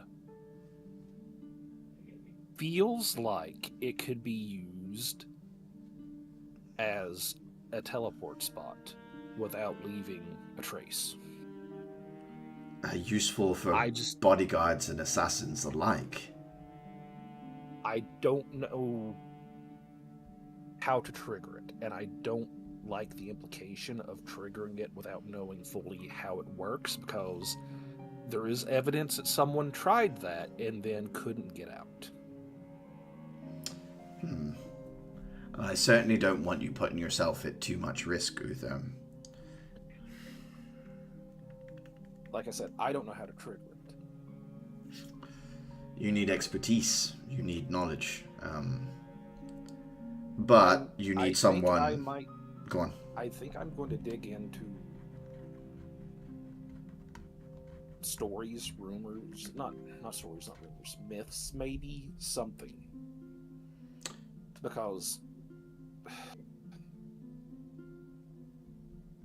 something that was in that box has to be the key. I don't know if it's some combination of all the things, or if it's... I don't... What I'll say is this. None of it adds up. If you want or need anything, come through me. Don't go through any of the Academy channels. Let's make sure the Academy is unlinked to something that could be seen as problematic as possible. But I have no personal quandary with you figuring this thing out. If it is a way of getting around secretly, I won't lie and say that doesn't have some benefit to myself and others who want to see things done. The main issue is where the other exit points would be. Safe to assume they would be Dulacop specific, would be my assumption, unless... But you were able to... something I'm not privy to. But you were able to use it from where you are here in East Academy. Using it is a stretch. I stepped inside, I was locked in, I was able to glean a little bit of what it could be. Okay. Using it is a big stretch of what happened the other night.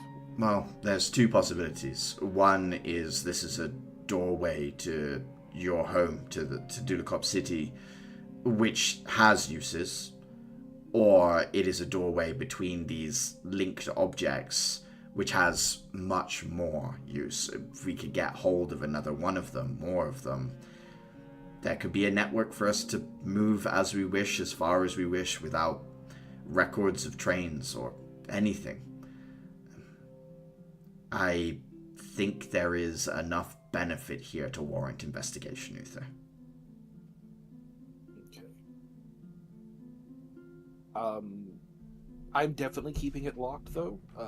Don't like the idea that there is potentially an unlocked door between me and unknown individuals. Cover the box in some sort of sheet or something as well. If you can look out of the box from the inside, that means that anything in your room is tantamount to investigation without them even leaving. Oh, I didn't think of that. Oh, I don't like that. Okay. In addition to that, he pulls out a slip, writes a note, and hands it over to you.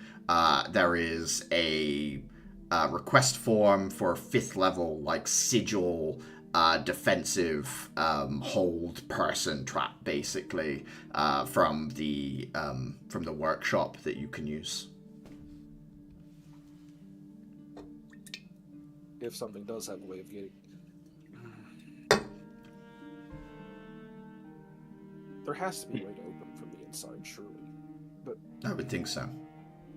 Otherwise, it's useless. Or, I guess, if someone knew you were coming ahead of time, someone would be able to let you out.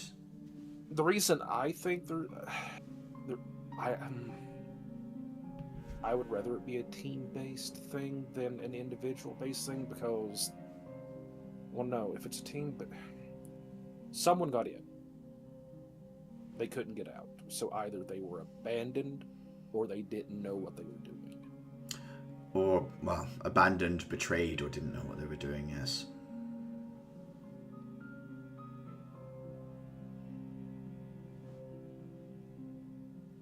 I mean, it hardly goes without saying, be careful, Uther, but... I didn't suffocate the first time. I didn't suffocate the second time. Who did you drag into it?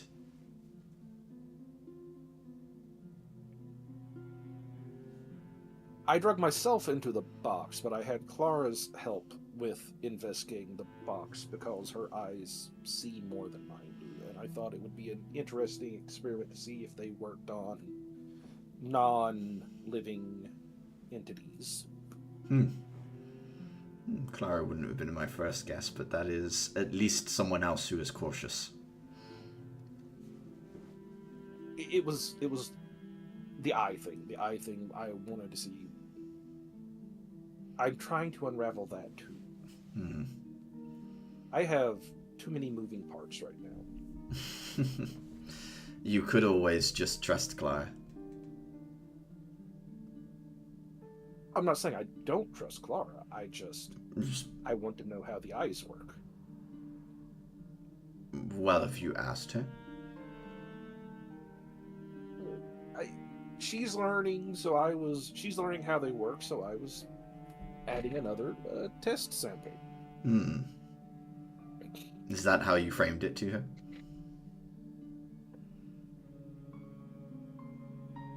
No, I more framed it on if her witch eyes worked on inanimate objects. You really should not call them that. I don't think she's going to like that. He laughs again.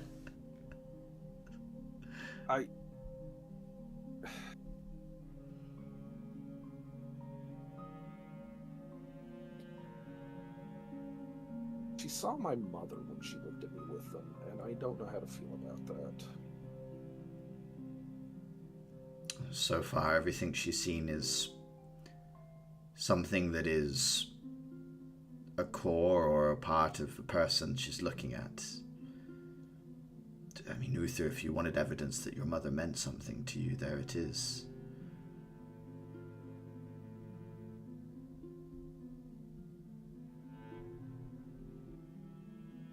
I guess. It's... I understand that. Uncomfortable, right? Yeah. The hound wanted me to drop the sword. One of the combat students has tried to get me to drop the sword. I don't know. I keep bumping into a lesson, and I keep glaring at the people teaching me that lesson.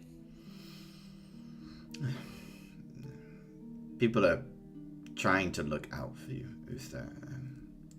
I appreciate that you didn't ask for it, however. It sounds like that spirit did its best, but perhaps it is best that it is left in a little corner of the world to trouble only people that adventure off the beaten path.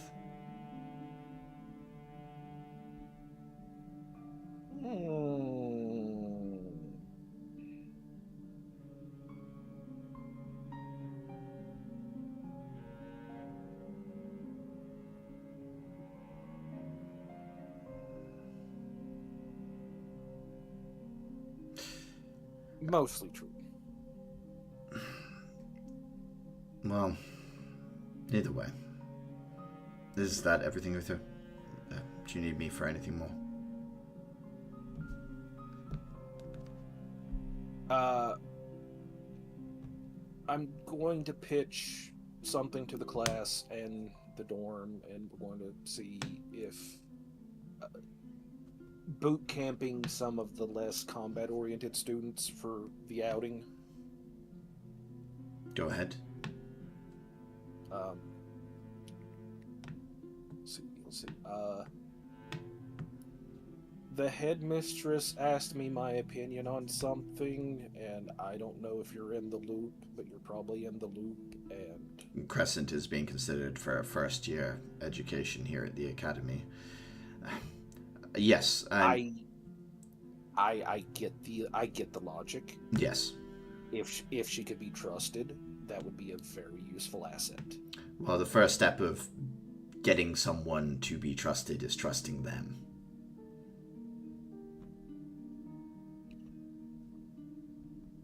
We have to give her a chance. But we have a duty of care to the other students and everyone else here as well.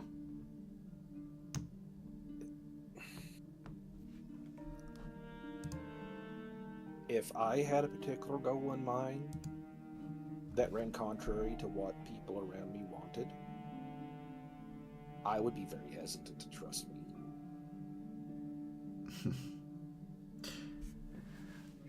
I mean, the danger is she's playing along, right? That's the major concern.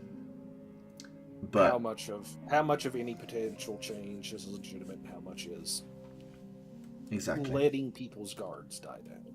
But Clara has quite clearly shown that she has faith in the humanity of the individual.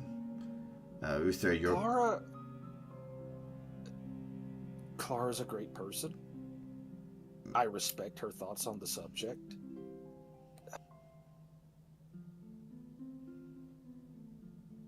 She's optimistic about people. She's Very good at reading people, however. She's very rarely been wrong in her insights about most. But there's a reason you're being asked here, Uther. One side has clearly been shown. It is your side that must be satisfied. Does that make sense?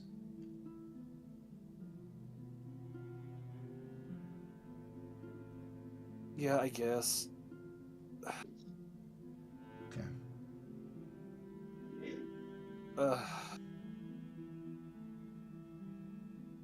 It would help if every third conversation just didn't involve her trying to get me to commit murder on a regular basis, but, you know. Crescent, not Clara, I assume. No, I'm worried about Clara killing me in my sleep. Well, you probably should stop calling her Witch Eyes. Then she needs to come up with a name for them. I'll add it to the curriculum. Oh. How are you doing, Axel? Are we having a good time yet? Genuinely, Uther, with all the things that are changing and going wrong, I thought I would not be doing well at all. But if I'm honest with you, I'm the best I've been for years. That's what I wanted to hear. Have you had any more luck with holding things together? Been practicing small form changes, like you saw. And yeah, I'm getting some of it back. Confidence in who you are, not what you were perceived to be?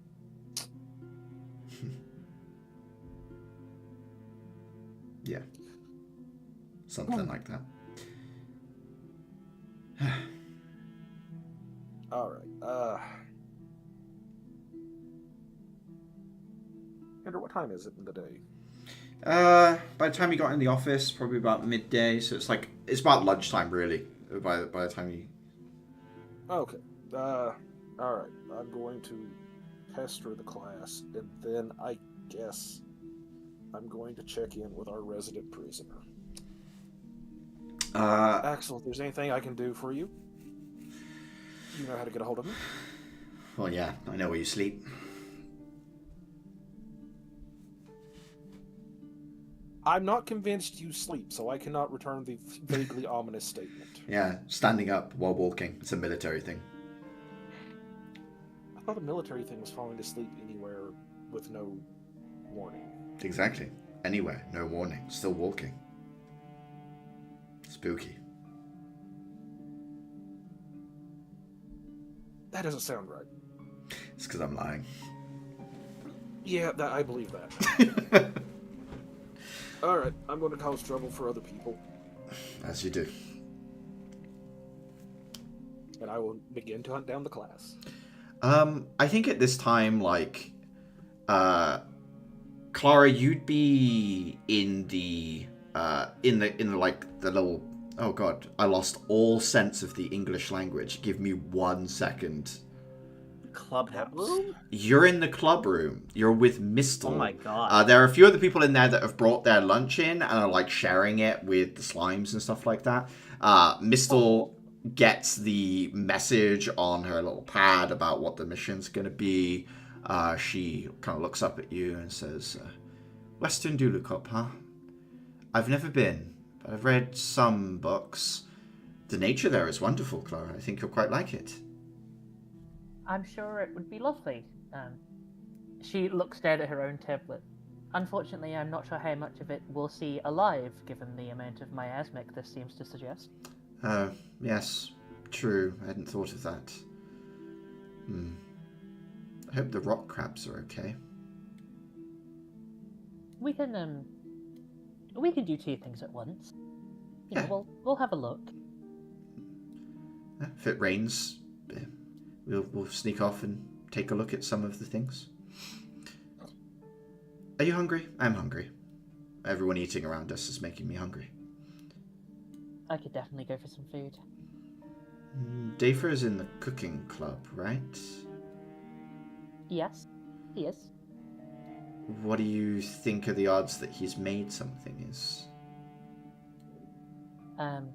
it a day ending in Y? I think so. Then pretty good. Let's see if he's got something. Sure. Go for a trip. Dafer, you've got your bread, and you've probably got a tart as well that you've cooked with someone, like a blackberry tart with like sugar, then almost like grilled from the top, so it's like creme brulee cracked style on the top of it all. As you're coming out of the cooking room, you see Mistle and Clara approaching. I guess Mistle says, guess you're right, Clara. It is a day ending in Y. See, I'm good at the alphabet. What are you ladies doing here? Looking for lunch, really. Ooh. Well, I can offer not the greatest, but great fresh bread, and thanks to Melody over here, the first tart I've ever actually tried baking. Sweets for lunch? Oh, it's a good day ending in Y. Melody would give like a thumbs up from inside the club room as she's packing up her things. Says, I hope you enjoy it. Where do you think you were going? I was about to plan on sharing some of this with you, like bring out some of the Fey cheese that I got from Trismere. We need to put something on that bread. You see, Is this the fairy spices? Not the fairy spices. Those are for very special occasions. It is the fairy cheese, though. Mistle I'll looks take at the two of you like, fairy cheese, really? I'm not even lying. Bring out the lie detector test. It will find myself saying only truth. Mistle looks at you, Clara. What can I say? My home is filled with wonders. Okay. Well, not your home yet. It's Trismere still. Close enough. We were on the border. Arguing And over I a know board that in the because you streets. guys wouldn't shut the fuck up at the trees. Yeah, Melody would like. When do you guys want to eat outside? I think the weather is getting to the point where like it's like kind of peak summer, really. If you guys wanted to sit outside and eat. Oh, picnic. Yeah. Yeah. Picnic with some freshly baked bread and spreads. Yeah, Melody sits down with you guys, so it's Melody, Mistel, yourself. I think Uther and Caliban, as you're exiting like Axel's office and the club room, you would see a good half of your class over there, and Atira as you come in as well from the outside with your books. You would see this picnic being set up with bread being sliced and cheese being put out. And someone that you've never met before, Melody with her like shorter hair, Mistel there as well. But yeah, you guys can all congregate around this enchanted bread and fairy cheese, as well as a completely mundane but delicious tart nonetheless. I think Mistel and Melody are like sat next to each other, both like, oh my god, fairy cheese is real and it's fucking great. Like, as they're like eating off this bread, like, there's a degree of like, this isn't, oh my god, it's so good.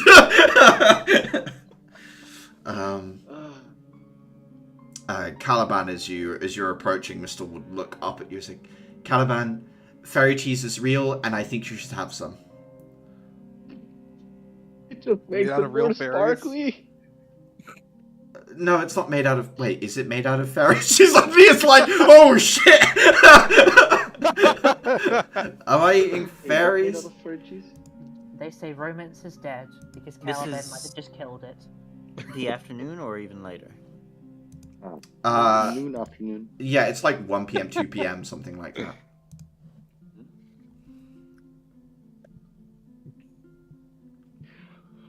All right.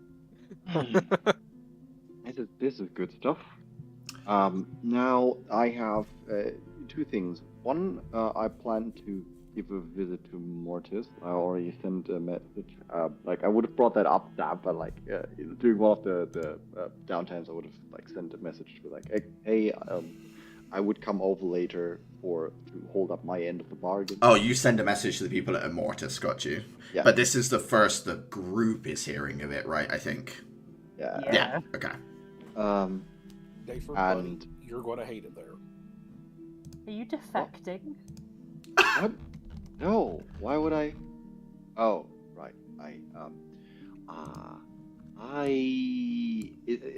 I'm just helping them out over there. They like remember those contraptions that I offered you that Yes. that Dafer's face falls a little bit. It just had that none of you had interest in that.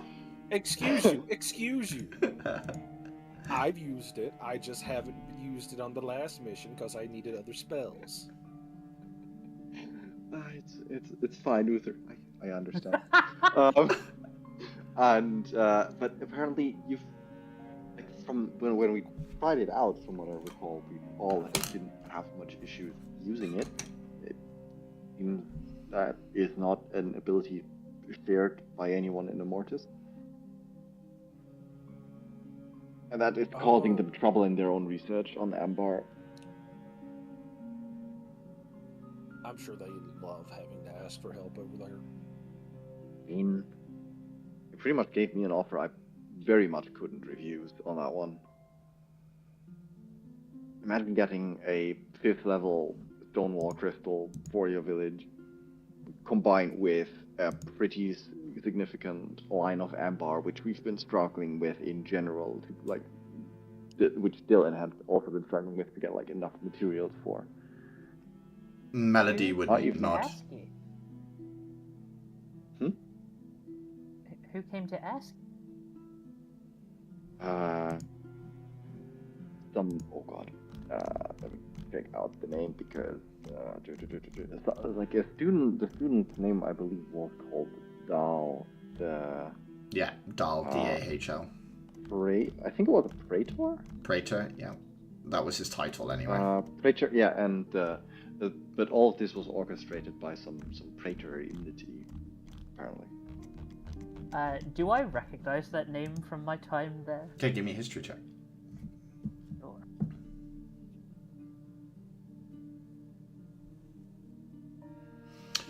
Clara, not from your time there, but Praetor Enmity tickles something in the back of your head to do with peacekeeping forces in southern Heaven's Pillar about the time your brother was like going around talking to members of the like rebellious factions in your homeland. That name's like sort of like it like jabs in the back of your mind of being like, I've heard that and it was sometime around then. Yeah, I've heard of him. And yeah, apparently he wants their empiric research get a little bit more off the ground. I mean, it'll let them catch up to Dylan a bit more, but I mean, he has his smarts going for him. He'll be fine. Mistel looks at you, Dave, and says, so you're heading to Immortus, what, as like a technical advisor, I guess? Yeah, in a sense, getting. And What happens if you can't help them with their issue? I mean, to be honest, I'm personally curious on how they could actually screw this up. So that will be my first mystery to solve. I doubt it will be nothing to help with. At the worst, it requires.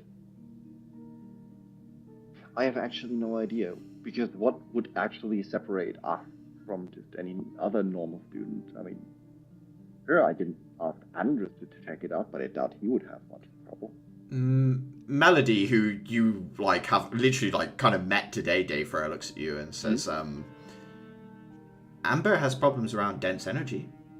I was testing it with a Marquis field, which is basically crystal energy concentrated into a single point and imbued with intent or hope or whatever you want to call it. Don't like hope, it's very untechnical. But at that point, Amber, it doesn't dissipate. It's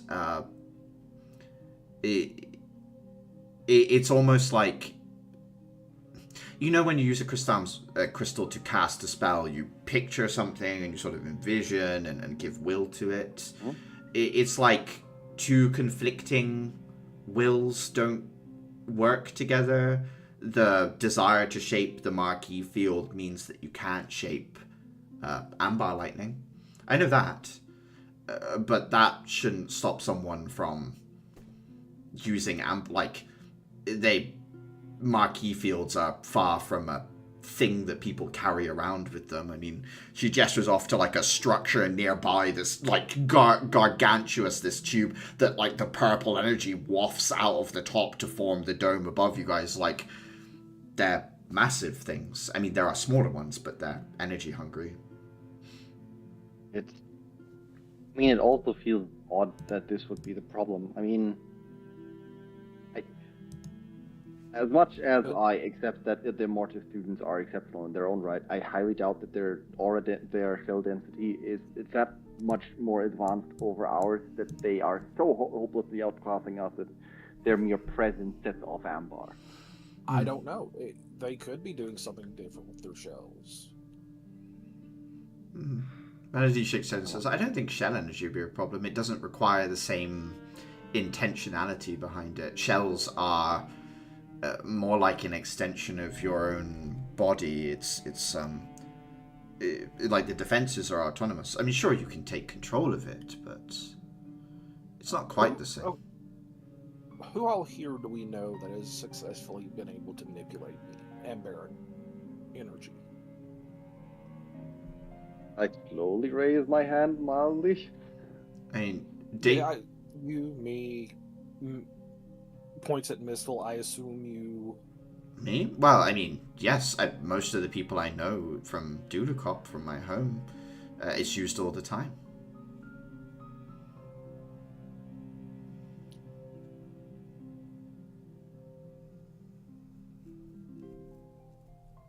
What's your point, Luther? Has anyone else in our class used it? I I haven't. think Dafa made us all do tests when you were coming up with it. I don't remember having trouble, or anyone else. Okay, that's Hmm. it's. Oh, our were you regional thinking it was like a thing then. Dulacop thing? If no one from Dulacop has problems with it, and suddenly the Immortus kids can't figure it out, you gotta wonder if it's a regional thing at that point. But no. Melody I think says, because- I've seen other students use it as well. I mean, Dylan's designs have started to propagate amongst even workshop students are incorporating it into designs these days. So no one's So having it any is problems. legitimately a skill issue on their end. Sounds like it. Quite embarrassing for them. Yeah, which is why this is odd. But I'll be curious to see what exactly they're doing. I can't imagine that, I don't know, they're just doing on the app bar and hoping things turn out well or something. Have they strictly done the tests on campus, or have they left campus to do the tests? Who are you asking, Uther, in that moment? That's just Uther aloud. Oh, None of gotcha. us know. Gotcha, yeah. None of us know. Could there be something on the academy? We'll figure it out. I'll see it when I get there. No, see it if you get there. You see, But like, at this, but Melody and Uther immediately going into, like, a puzzle!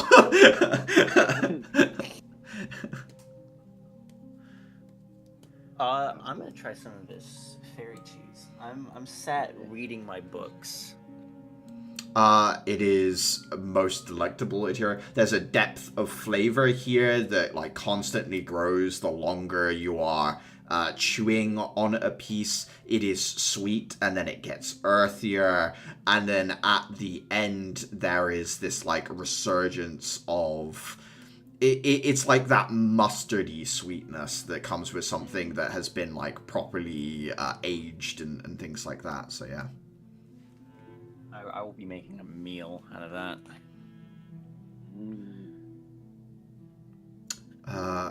So, anyway, with my visiting Immortus, one thing also like out of character, do we know of Clara's relationship or do we not? what? I think so. Like if Clara has if Clara is in a relationship with Connor. Oh, Connor. I Yeah, seem we to did. remember her being forced to tell everyone after we saved everyone at the club because Adhira caught us. Okay. I mean, Clara Clara, if you want to come with, I could use someone that actually shows me where the heck their workshop is. And, I mean, you could visit Connor while you're there. I'd like to go, but I don't know if they're going to let me in the building after defecting. They'll have to get used to it. Oh, great. I can pretend to be an assistant. I'm good at pretending. When are you going? I mean, they'll have to live with the fact that you exist. It seems silly if they actually have something against it.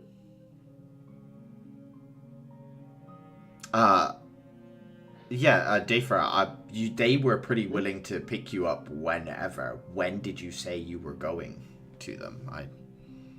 I would have tried to time it like after lunch, so I don't know, 2 p.m. Oh, so like in like 30 minutes to an hour, basically. Yeah. Okay. So yeah, I guess that's your answer, Atira. Right now. I don't think they would let me into a campus either. Or they would, and they would regret it. What are you looking for? Maybe we can try and pick something up while we're there. Oh no, just curiosity. Terminus pops his head out. Mushrooms? Probably some good mushrooms. They've probably got good mushrooms. I don't think Necromancy they have textbooks, people's crystal Ooh. cards. The the temptation is there. priority mushrooms. Terminus raises his hands again. I take a piece of cheese and I put it in his mouth and I use it to sort of like push him back into the Melody looks down like, what the fuck? You didn't say anything, just looks down like, everyone is okay with this? Okay. Spirits. Nope. Spirits. Don't give Just him attention. spirits. Okay, so, fairy cheese, Frog spirits. Okay. Cool. Yeah, we have a lot going on. Yeah. I mean, you've seen Andrus before, right? So Yeah. angels are also a thing. Yeah, I have. She looks at you.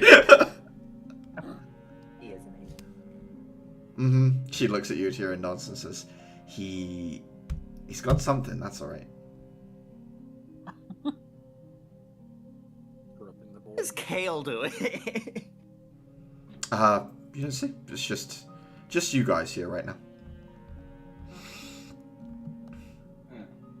Yeah. Thank you again for showing me the tart recipe. Oh, right, yes, please. Everyone dig in as well. Yeah, something very sweet, but also kind of like sharp as well, because blackcurrant, sharpness to it after the cheese. About 30 minutes later, a vehicle pulls up outside the academy that is somewhere between like a personal transport vehicle and quite clearly heavily armored Dayfur. Like, it is the kind of vehicle someone would use for like moving an ambassador that they thought was gonna get shot or something like that. Bulletproof glass, bulletproof doors, but otherwise quite plain and unmarked. Seems to be here for you, Dayfur. Okay. All right, everybody. Have a good one. I'll be back later. Nope. After I've earned that goddamn crystal. Or to some respect, anyway. Were you Fuck. going with as well, Clara? If I'm allowed to go, I will go. Mm-hmm. Dayfur, do you want to message ahead, or are you gonna stand on this as part of my... If you want me in there, Clara's coming too.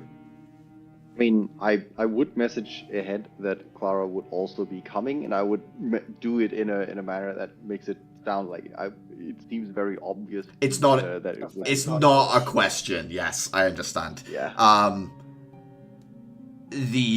think response would come back while you guys were reading pictures that this is approved. Right. Since you worried, I asked for clarification, and they're all good, Clara, so we should be fine. Okay. Thank you for your influence, I suppose.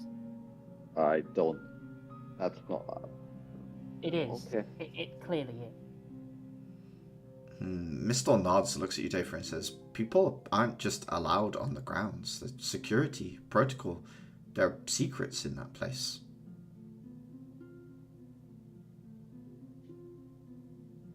Paper just shakes his head.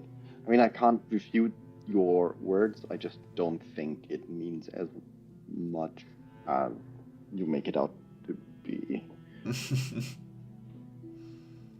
Feel itself, I think, for me is much more impactful than, I don't know, seeing a mortis from the inside.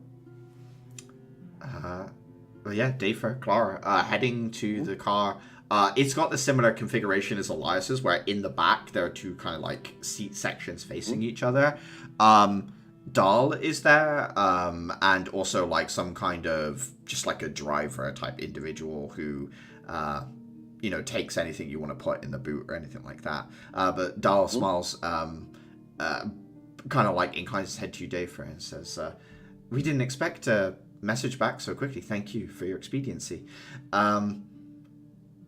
This individual, Clark, give me a history check again.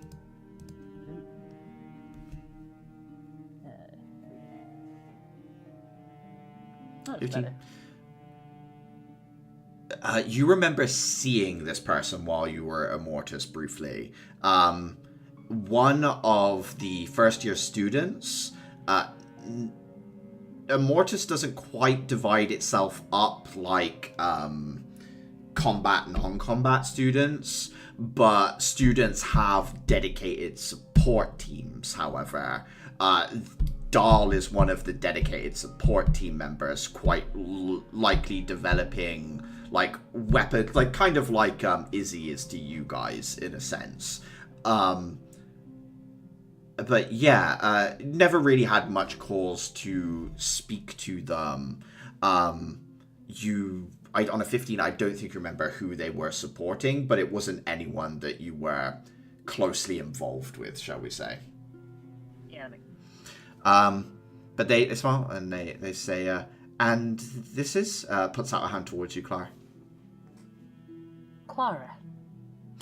We never met, but I've seen you before. I used to go to Immortus. Oh, wonderful. Well, please come in, sit. The three of you sit in the car. You are driven through the city to a section that is like on the edge of where you're allowed, Clara. It's like one to the right of a zone that you are not allowed to go to.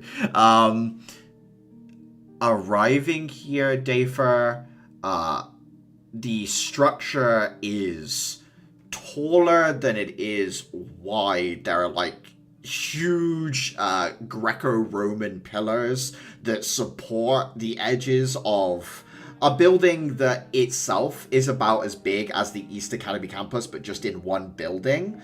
And then next to that is like a array of facilities and smaller buildings that are like dotted around a big campus. There is a tall wall inscribed with protective runes. You can see there are security patrolling. There are also about half the height of the main building, there are statues that represent each of the founding, like judge, witch, and so on. These like truly monolithic statues of these individuals, and you can see names inscribed on them that kind of like go up the arms and the legs, almost like they've been tattooed with all of the graduate names of the people that have passed through these halls that go across these various bodies. Dahl walks up to the gate and like holds up a Crystam card that then slides open. There waiting for you is the Praetor himself, who is holding two like guest Crystam badges, steps forward and gives a warm, practiced, like political smile and says, "These are your visitor badges. Please make sure that they are worn and displayed at all times. It is good to see you back, Clara." Well, I wasn't expecting to be allowed back, but luckily I happen to know some very talented people in my class. Indeed. While we obviously had our disagreements in how education should be, we're all on the same side still. Of course you're allowed in, Clara. Thank you. I'm not quite as amberically talented as my friend here, but there are still probably some things I can do to help. So, consider me an asset for today. Wonderful. Sonia is waiting for you in the testing chambers. Dahl, if you show them the way. Clara, that name means a fair bit to you. Someone that you have had trouble with in the past here in the halls of Immortus. Someone who thinks very highly of themselves. It would be your assessment of them, Clara, I would think. Makes sense. Dahl starts leading you through the space, says, Sonia has definitely been having problem using the Crystal plates. I have prepared a good selection of them that have been filed down during using the method outlined in Dylan's paper. If you would like to inspect them first or talk to Sonia, not sure where you would like to start. Before we try out with something that could potentially blow something up, let's inspect what it actually is first. Of course. You could show me the equipment. There are peaks of excitement that shine through Dahl, but mostly they are... The word dull-like keeps coming to my mind. Like, that's the way, it's very measured and practiced. Every movement is... It's not quite cautious, but automatic. You are brought through into a room, Dafra, that is, as far as you can tell, a quickly built custom ambar manufactorum. Like, this building you are in, this room you're in, is designed only to take ambar chunks, analyze them, and shave them down. There is machinery in here that has been custom built in the last 2 to 3 months for that purpose. They are much further along than Dylan is in this refinement process, Dafer, as you're looking around the space. What would you like to inspect? I mean, I'd look for the output first. Yeah. And try to compare it like exactly to how Dylan did it versus how they did it. Where are the differences, and how would I expect those differences to manifest? Give me an Arcana check. While Dafer does that, Clara, is there anything in particular you'd like to do in this space, whether it be looking at the similar things or something other than that? I think for now I'll try and just stay out of the way. Absolutely. You sort of like move off to one side, take a little look around that's more cursory than anything. Dahl's eye seems to be locked on Dafer anyway, so this person is paying much more attention to what Dafer is doing than you. So you're able to blend backwards quite easily in this space. Dafer, the plates are much more perfectly cut and sized than you're used to. They've been polished as well. That's taken, like, you're used to these ambars having like a sort of directional stripe pattern across them from the way that they are shaved down, but that's been polished out. Holding up an ambar plate, for the first time ever, you can see quite how beautiful they actually are. There's the concept of like captured lightning in this ambar. You see the orange outlines and the filaments of yellow that run through it. This like frozen lightning bolt that's dissipated through the core of this material. As far as you can tell, it's perfect. There doesn't seem to be any defect or otherwise. The differences are mostly in the presentation of it. Otherwise, they're following the instructions correctly, Dafer, as far as you can tell. And in the case, I have my gloves in my own ring. Like I have my whole weapon equipment on me, so I have a contraption with me. So I manifest the glove that has the Ambaric Might thingy. Mm-hmm. And then like open it up, take out one of the plates and insert one of those more perfect plates. It doesn't fit quite as well because the polishing is smoothed it off a little bit. It doesn't fit perfectly, Dafer, but it still slots in. You can, like, it's one of those things where, like, if you're walking around, you'd hear it rattle and it would annoy you, but it wouldn't, impact the actual function of it at this point. Yeah. I mean, if those were properly stripped of their shells, then that likely would cause it to get set off, but, like... No, they seem stable. In the stable configuration. Yeah. Okay. Okay. I'd need to test this out. Of course. Where's the training room with Sonia? Yeah. Gathers you two up. Leads you through, like, past a couple more buildings where you can see people testing, like, high-end crystal rifles on targets and things like that. One weapon that you pass by looks like a more modern version of the striker weapon that you see someone testing with the tripod and the fed-in bullets and everything, just chewing into like plate armor for some crystal vehicle on the other side of the wall. Eventually you are led into a testing room with targets and other things.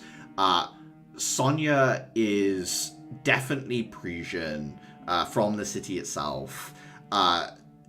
She is dressed in Immortus uniform, blonde hair that's been pinned up on one side to like show that one side of the hair is like shaved down, and then the hair cascades back over one ear, whereas on the other side it's much more normal and runs down to about like armpit length.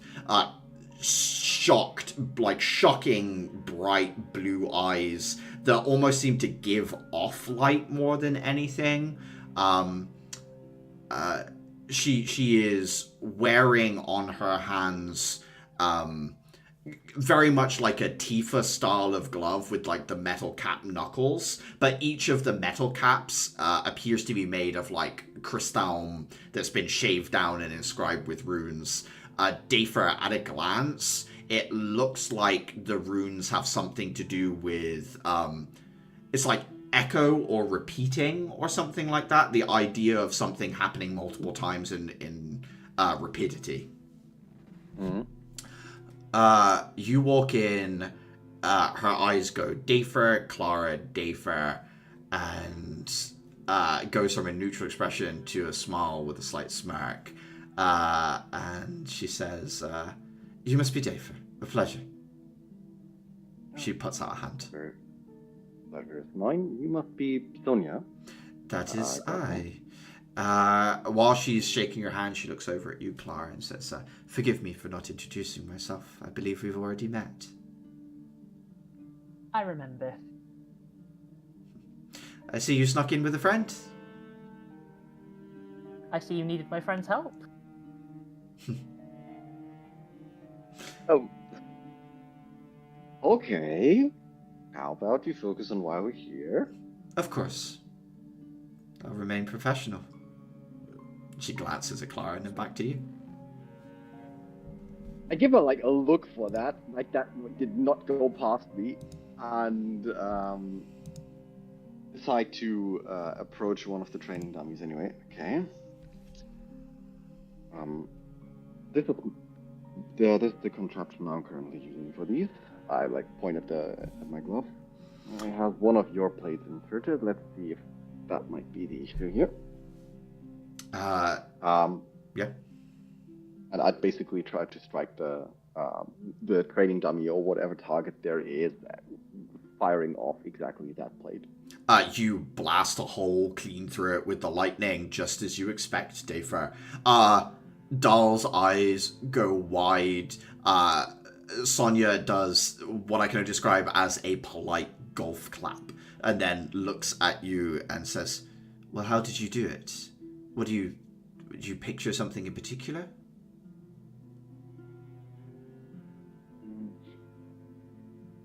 I mean, I pictured what I was doing, but I wasn't particularly directing too much.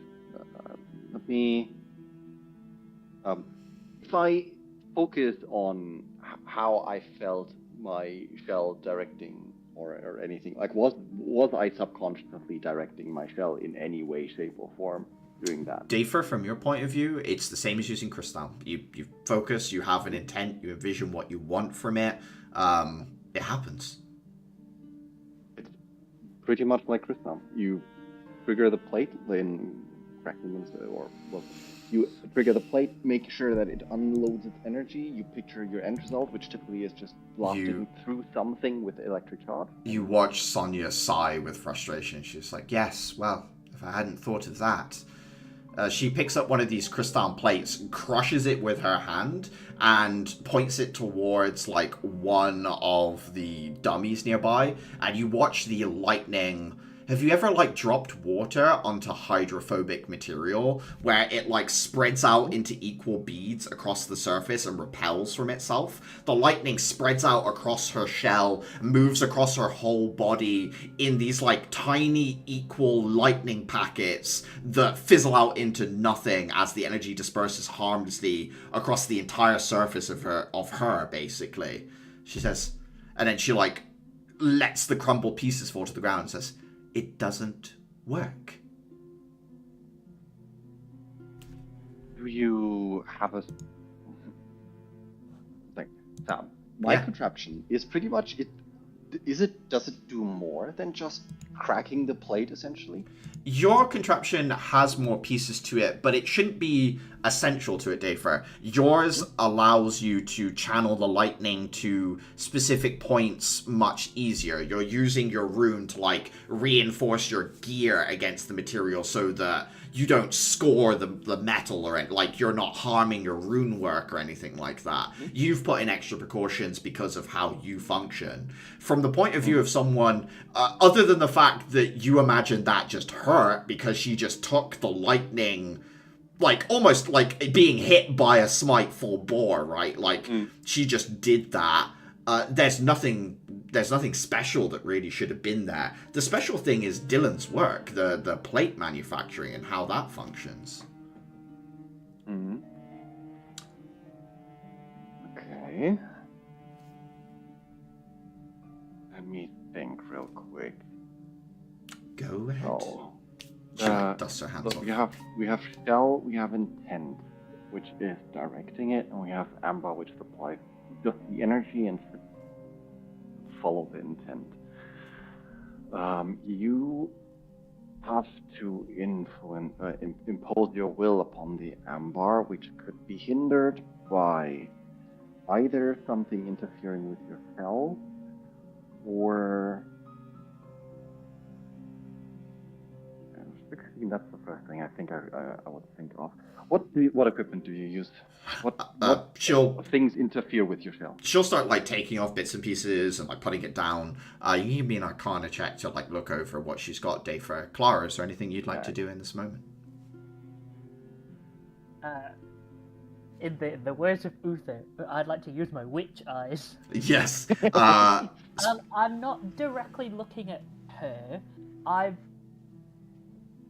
have very little insight into how Ambar actually works. Mm-hmm. I just know that I've not struggled with it. I just choose not to use it. I'm gonna try and look at it a bit like I did with Uther's like puzzle bot, and see if I can try and figure out what makes it do its thing. Yeah, give me an insight check with advantage. 26.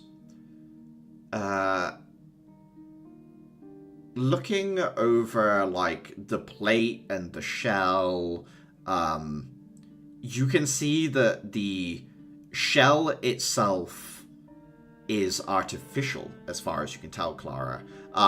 This isn't something that was taken from a miasmic monster. This is grown. As you're looking at it, you see visions of like this environment where a material was like placed into a liquid and it almost seems self-replicating. The shell itself is like this almost like weird conical shape. It almost looks like a horn, but it's closer to like a hermit crab or something like that, you think. But the runes on it weren't carved into it. Like it was forced to grow that way, like it was grown into a mold, so that there is no cutting of the shell. It just is that way. So you can tell that. Looking at the plate, you don't see much more than the fact that like the actual ambaric plate, the lightning inside it is still ever so slightly moving. It's like slowed down 99.999%, but it is ever so slightly shifting and changing in there.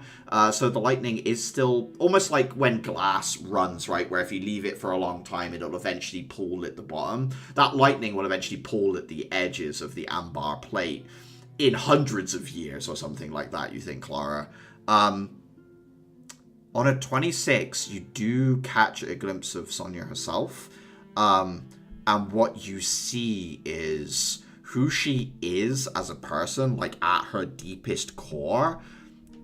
You see Crystal. Got you.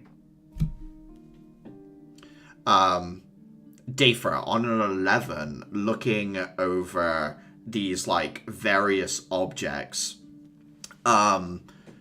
the gear is like all very high quality, interesting. The punch gloves that she has, if she lands a hit, it will cause her like whole arm to move back and hit again 3 times in rapidity. So every time she gets a punch in, she gets 3 punches in. There's like this like echo of cause and effect that's linked to the glove. But everything you go over, Dafra, there's no reason whatsoever that you can see in her gear that it should interfere with her controlling anything. And she seems to be able to cast using Crystal. Okay. So it's not the plate. Dal, have you solely tested with Sonia? Dal's about to say something, and then obviously Clarice interrupts. I don't think she's going to be able to do it.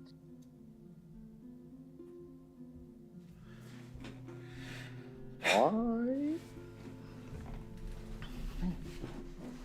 Sonia, are you still taking the medicine that they give you here? Are you still in arms about it? Yes, of course I am. David, pass me one of those amber plates, please. Sure. I'm gonna not pull out a bow, even if I have managed to sneak in the whip. I'm not gonna start weaponing it. Instead, I'm just gonna like try and channel it into my hands or something, like radiate it out over my shell. You would take a little bit of damage, like a d8's worth of damage, but you can absolutely do it, Clara. Yeah, fine. Okay. Take 7 points of damage, but you have absolute control of like how it snakes over your shell, like how you want to move it around.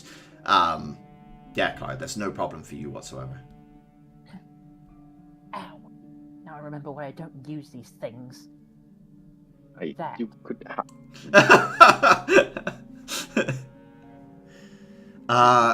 Yeah, you see. I have Go on. no proper training the way that Dafa does. But there's one thing I never did when I was here.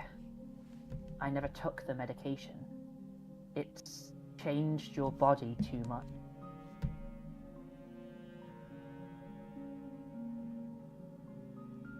Sonia clenches her jaw, looks at Dahl and Dafer, and she says,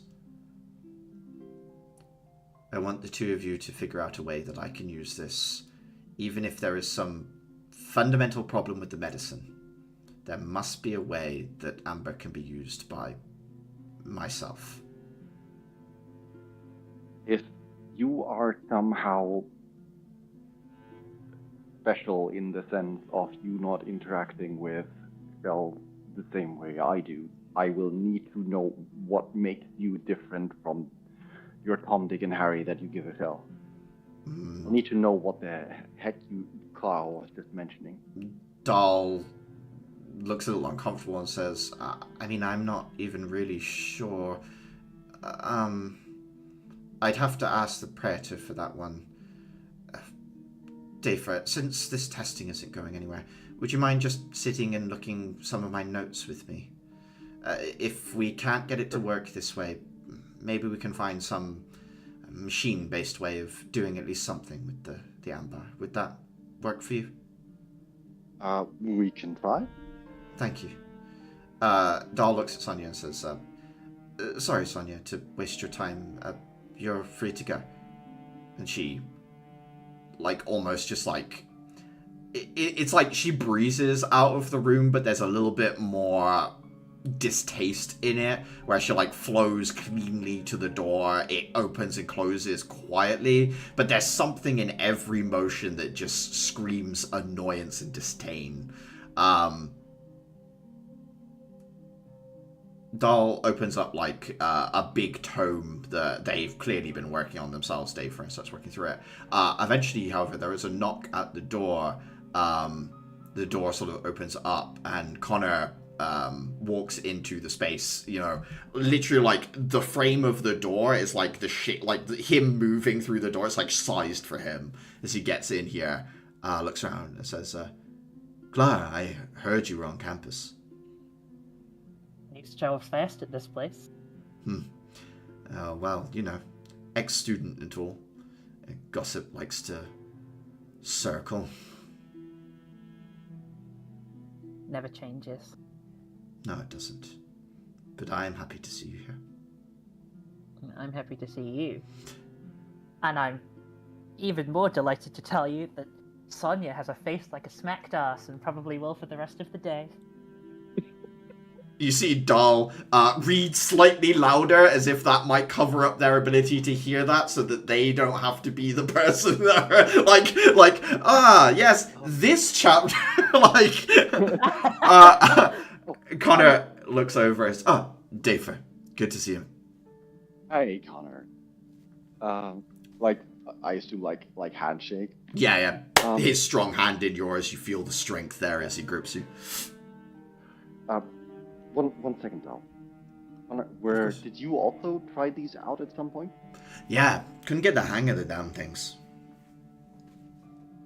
did you also observe that the lightning just refused to essentially like leave you? It like stuck to you the same way it did to Sonia just now. Yeah, I mean, the best use I had for it was I was hugging one of those, you know, the Ceratosauruses, and if I cracked the amber, the lightning would dissipate over me, and then it would go through them. So I could like hold it down and just crack shard after shard, and it would work that way. But getting it to exude, no.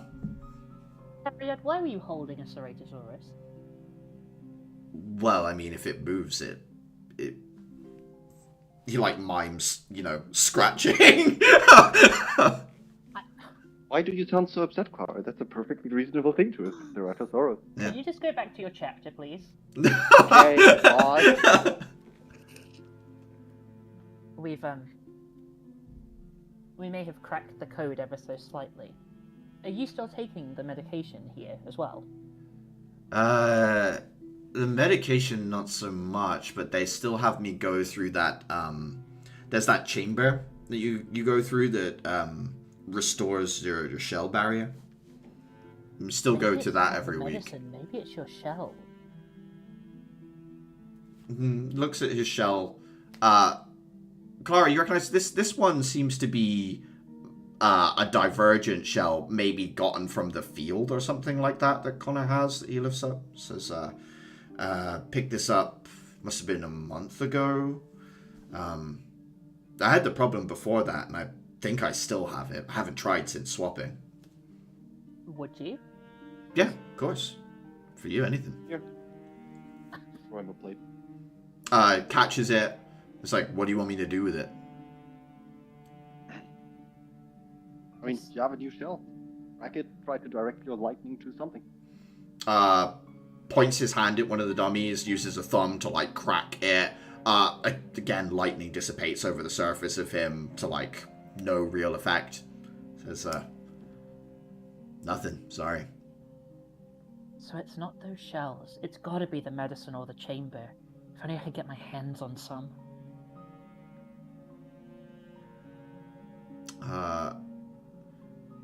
Dahl looks at Connor and says, I don't remember asking for you. Connor says, I know these two if you couldn't tell, Dahl. But yeah, nice to see you too, man. Walks over and like leans over him and looks at the book and says, you gonna help him out, Dafer? I assume that's why you're here. Yeah, pretty much. Nice. Stands up a little straighter and says, do you need Clara?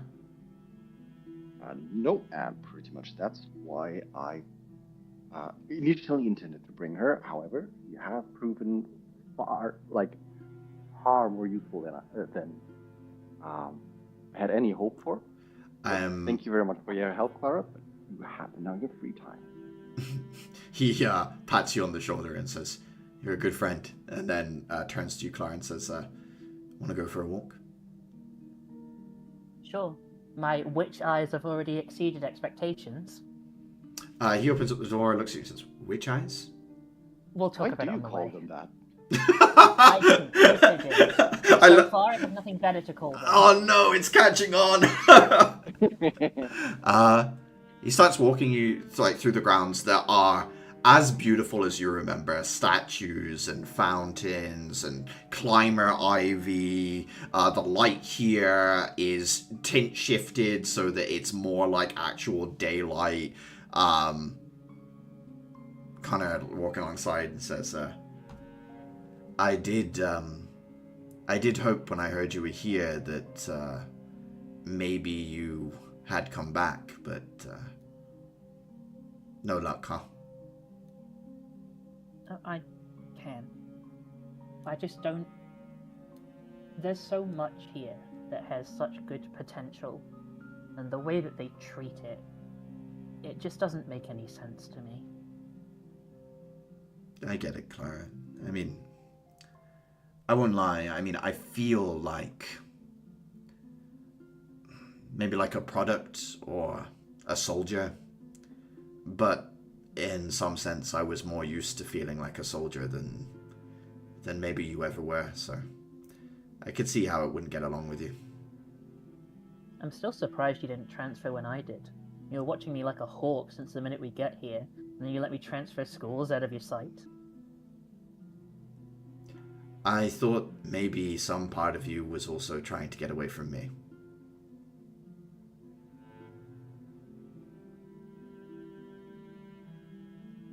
You know that's not what it was about, right? I do now, obviously. Otherwise, everything good that's happened since wouldn't have happened. I was always, looking out for you, or keeping an eye on you. I thought maybe you just wanted a little bit more freedom now that you were away from home as well. Which I'm sure is, in some small way, true, but not from me. And I appreciate that. Definitely not from you. The only part I regret about leaving this godforsaken place is that I don't get to see you every day.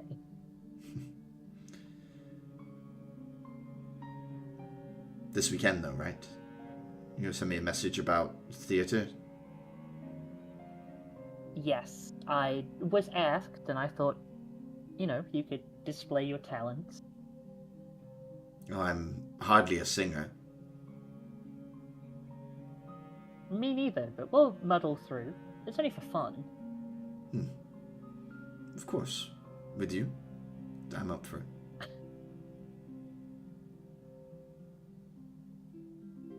So anyway, these witch eyes. Yeah, what's that about? Did you remember the story of the black dog? You have to be behaved in school, otherwise the black dog will come and take you away. It's something about that. I recall that. Apparently there's a second half to that. It's a coming-of-age thing. A little bit too far out on the fringes to be considered, I suppose, actual heaven's pillars. Though the trees are at least close. I met it. We met it. Interesting. And the dog gave you new eyes?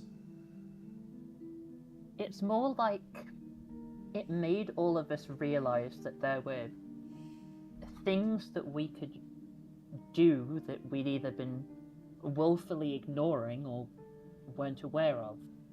I'd say I got somewhere on the upper half of that deal, although Caliban turned out to be partially related to an angel, so I guess he really won. I knew it. You knew it? Why didn't you say anything? Well, I mean, the whole... every scripture I read here in Immortus about the angels talked about their ability to adapt to situations in conflict and respond to an ever-changing enemy as created by the Scourge. The fact that the stories you told me about him were so evolutional, it made sense to me. I would have said before that yes, that was true in combat, but he's still a nightmare of a human being. But actually, I seem to have come around on that a little bit.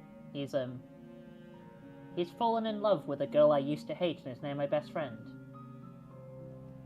What is East Academy? It's like some sort of, show that people watch, like one of those plays? Yeah, it'd be on, every Sunday. I see. Radio drama. Shakes his head, says, fair enough. It's not like I ever disliked Caliban. No, I had my differences with him, but that's not the point. The point I was trying to make is that I can see things that aren't there now. Like seeing magic or illusions? Like visions. Like the past, I guess. It's a little bit more complicated than that. But it's draining. But I think I saw Uther's mother at one point. And I saw Caliban turning into an angel, which is how we figured out that that was a thing. I helped Uther with a puzzle box, and I think I may have just made some steps to figuring out why no one here can use the ambar plate. I don't really understand it, but it's like I've got supernatural insight. Let's go with that. It's always been hard to hide things from you. That's for sure. Well, yes, but I just thought I was good with people. This is like, you know, something different altogether. Maybe it's more like you are good with people, and therefore this is on top of that. Like the energy that you've gathered is letting you do what you already do, but helping. I guess. Although that kind of feels like we're back to angelic adaptation all over again. And I know I am painfully good to look at, but angel is not a word I would usually associate with myself. Not one I'd use, but wouldn't be out of place. I think you like trouble far too much. I am... Okay. I was going to come up with some fancy argument, but I actually don't think I can, because no matter what iteration of that I came up with, it was either trouble always finds me, or I just like to solve conflict, and all of those basically saying the same thing that you're saying. Does that mean I win this one? I didn't realise we were keeping score, but sure. 1 to 1,000,000, I guess.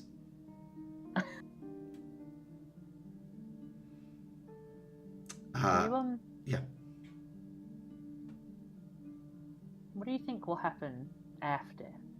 You know, in a year or two? Do you still see yourself here? I hope not. I hope I'll graduate. I hope I can go home. And I hope I can do something for the people that I couldn't do anything for before. You know, they're changing all the classes at East Academy. Oh. They're trying to promote all the year 1s to year 2s. Guess that includes me. Doesn't that put you in danger? Everything we do puts us in danger. Right. I guess if you're heading home, you'll get there before me. Unless, you know, I set a really good example about what good you can do at a less pretentious school.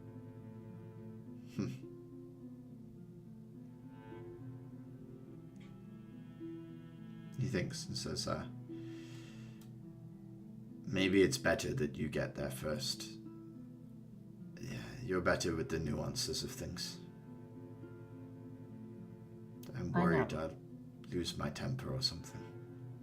Not that I've ever done that before, really, but some days I feel it now.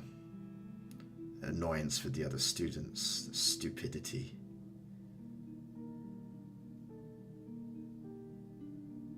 I'm not here to make suggestions about what you should do. But all I'm saying is, come September, there'll be a couple of spaces in my year. You should think about it. No matter what you decide. You see him look down at his hand and clench and open his fist as he thinks, and you can, even without rolling insight, Clara, you can see that he's here at Immortus because he believes it will make him the strongest he can be, and that is going to be the thing that will make the biggest difference at home, right?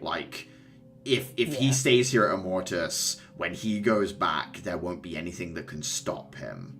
And that is what's driving him to still be here, Clara. You can, see that thought behind his eyes.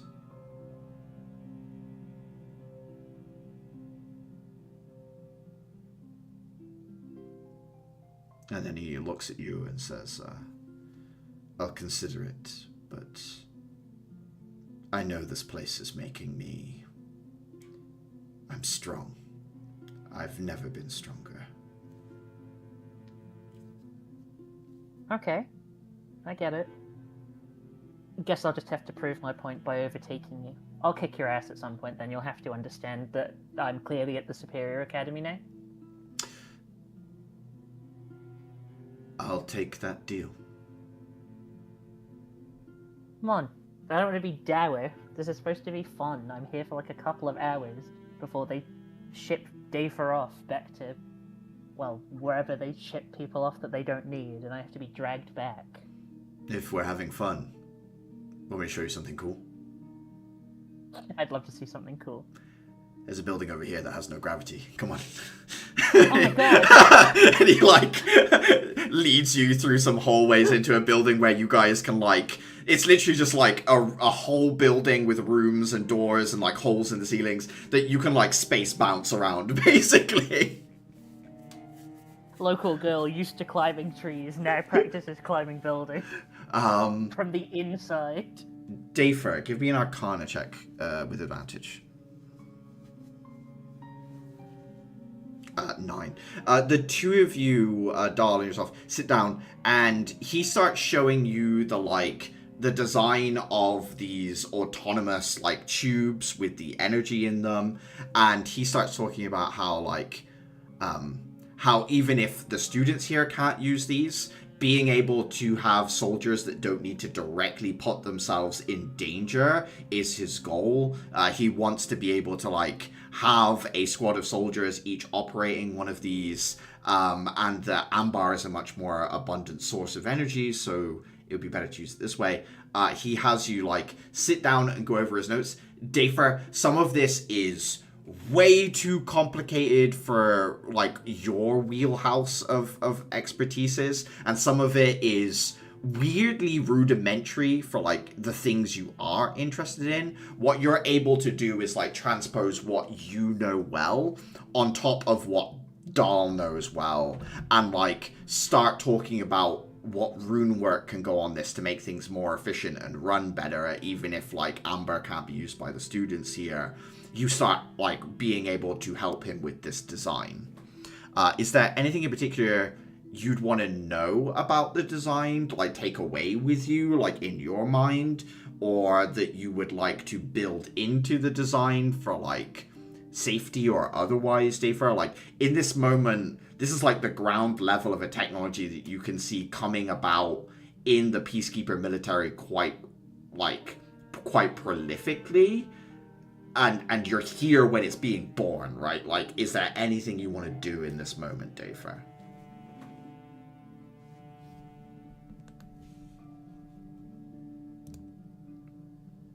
You are muted on Discord, by the way. Assuming Dafer has prodigy level insight to see how this could develop.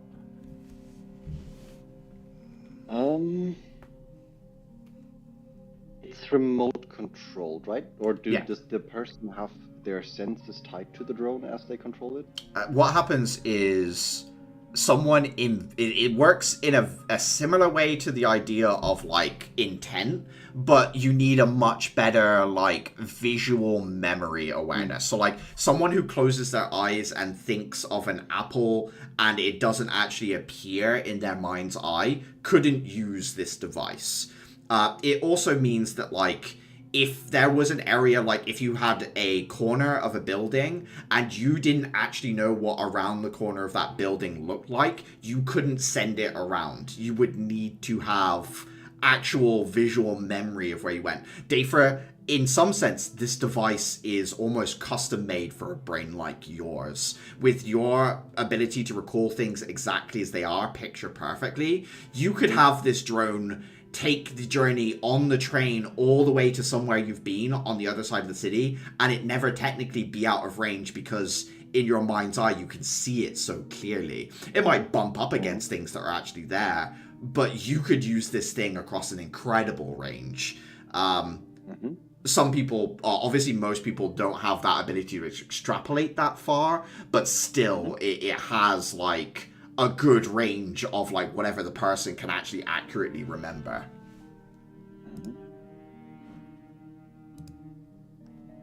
I mean, in that sense, it's not too dissimilar from a Find Familiar spell. If you could couple your senses to it and some. Yeah, I mean, you could use it in combination with like a scry spell or something like that to be able to use it at a really big distance again. Yeah, absolutely, you could. There are other ways to augment this, but on its base form, that's how it works. The concept of rockets already exists in this world?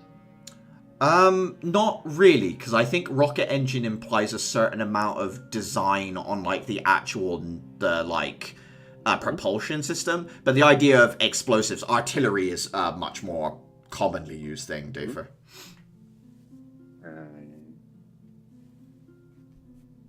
Like as a person, I myself would be like, okay, it must be clearly visible. Everyone needs to be able to see it because like spying and so on is like the first thing that would actually heavily go wrong, and we just. But that I don't think Dafer would think of that. Dafer would think of like, how can this be the best thing it could possibly be to achieve its purpose? Yeah, and I mean from Dafer's point of view, the purpose is killing the miasmic. Yeah. Yeah. I think he'd think on it being a platform to mount other things on. Okay. Like in the end, it needs to be a delivery mechanism for something that could be a scry spell to attach your senses to. It could also be a fireball crystal that you directly detonate into like the mouth of the miasmic monster. You work that evening on like.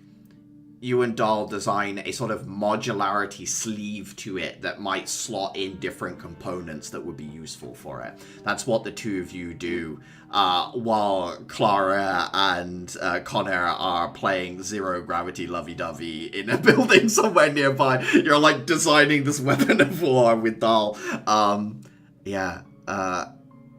Meanwhile, across the city, Adhira, sitting down with your book at the gardening club, like having done a little bit of light work, you feel a similar presence approach. Andrus sits down next to you and says, Smut?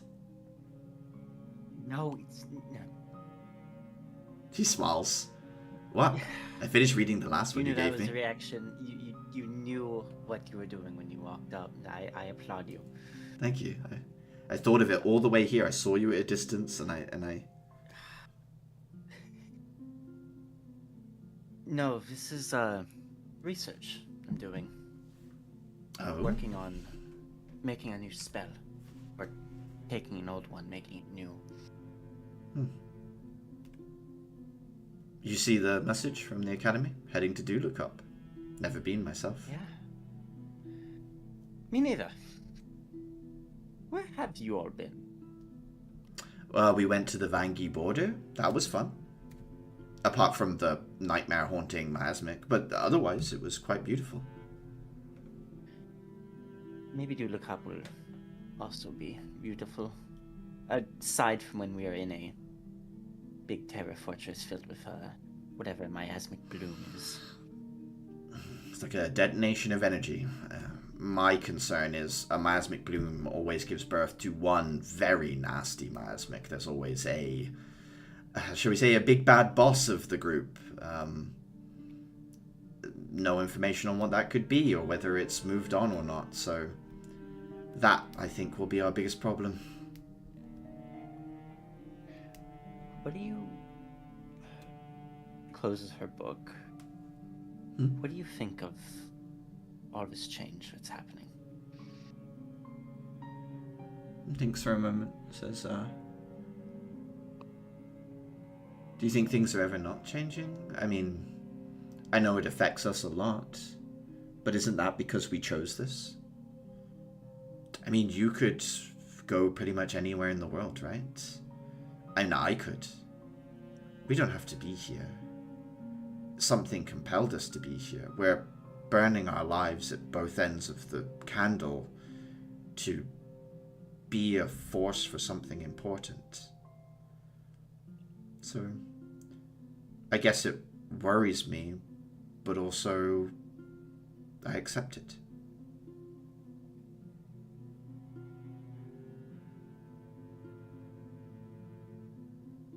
I still don't know what I think. Spends a moment. thinks and looks at you and says, did you want to be an EK, right?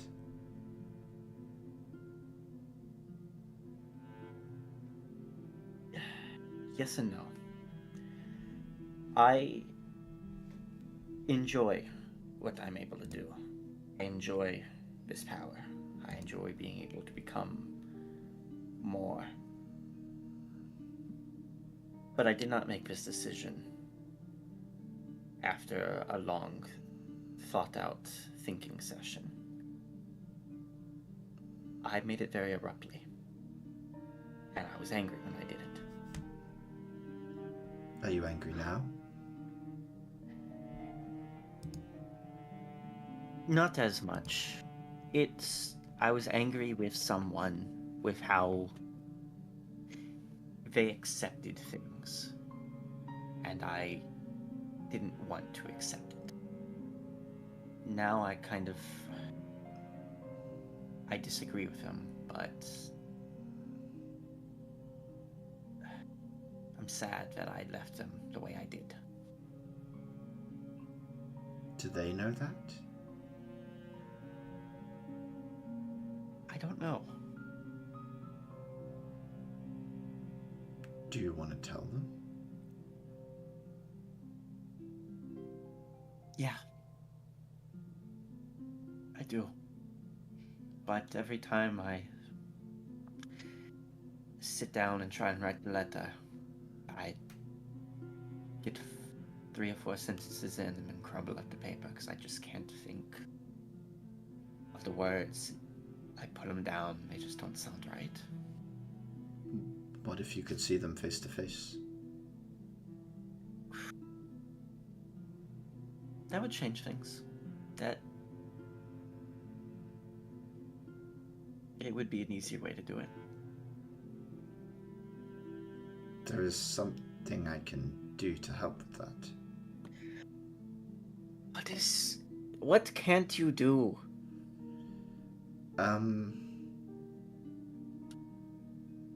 I can't juggle. I'm calling BS on that. No, really. I just don't think you haven't tried. I just can't. Don't have the hand coordination. Plus, I have you to juggle. I imagine you can do it. Fairly easy, yes. The arms help. Right, multiple arms. But, I mean, also, you could probably do it like one-handed, eyes closed.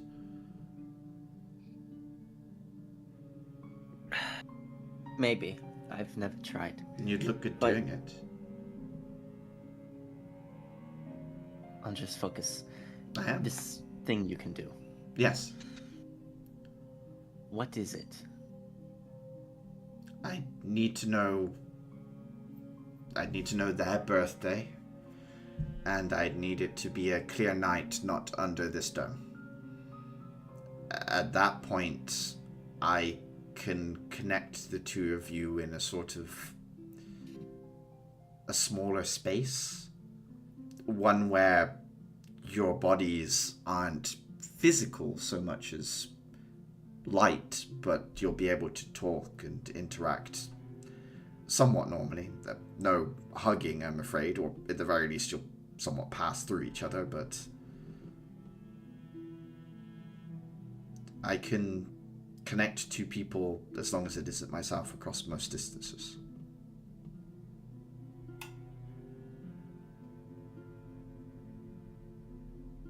He thinks about it. This upcoming mission. Do you think we might be able to find that opportunity? Of course. We'll be out for days, weeks maybe.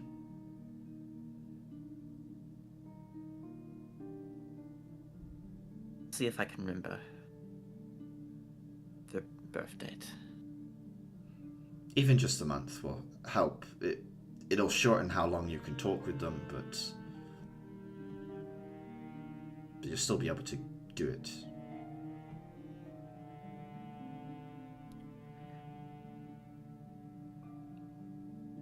She closes her book, kind of rests it against her lap. I'm sorry, I didn't realize how much that was still bothering me. Hey, it's okay. We all have stuff like that. Sometimes you don't know until you start talking. Yeah. Which is exactly why I imagine you can't write that letter.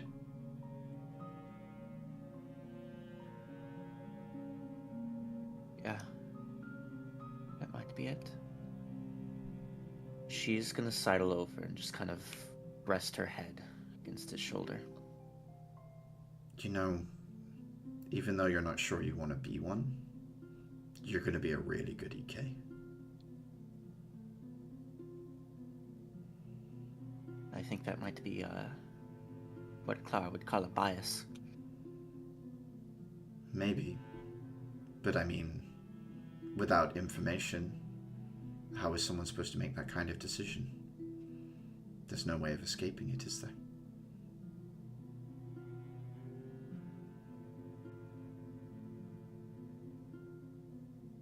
She thinks on that but doesn't answer. Just more content to find comfort in this moment.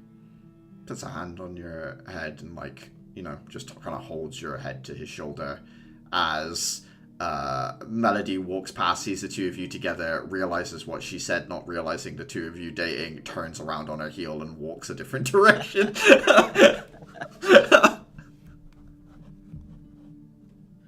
Oh. Question: are we having combat classes this week? Friday would normally be combat classes. It is up to you guys. At this point, like, by the end of today, a full dossier document will be dropped off at your dorms about the full measure of what is going to happen in your mission, basically would arrive. It is up to you whether you would like to do classes as normal or whether you would like to immediately get together with the other Year 1 students or not.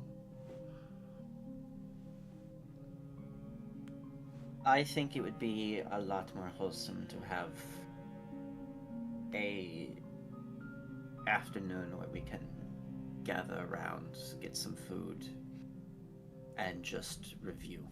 If that's the case, would you guys like to have a combat encounter with the only Year 1 class you've not had a proper fight with? So that would be Class 3. Alternatively, you can fight Class 1, because I don't think you've technically fought Kyle and Aiden in a fight either. So I don't know if one of those would call to you guys if you want to fight Class 1 or Class 3. Or, I mean, technically, you guys have one more member, so you could, like, mix and match some of them a little bit. Yeah, if you wanted to. If you wanted to combine them, you guys would be outnumbered, but... I mean, you could maybe have Cerberus in the fight as well. That would even it out a little bit more. But obviously, I mean, it's just a combat class between you guys. Like, it's not a fight to the death. So even if you were outmatched, it's not the end of the world. Allow me to absolutely doom us.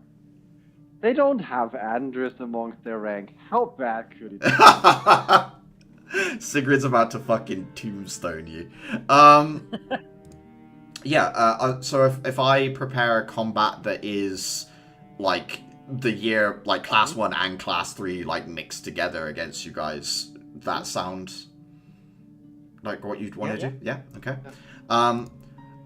We've got a hard focus on one to get the numbers down. We've been running for about 3.5 hours. We're close to 10 o'clock. I think that's a good place to leave off. I don't know if there's anything anyone would like to add in at this point. Otherwise, we'll pick up next session with the fight. I think that's a good way of opening up. Yes. I can wait.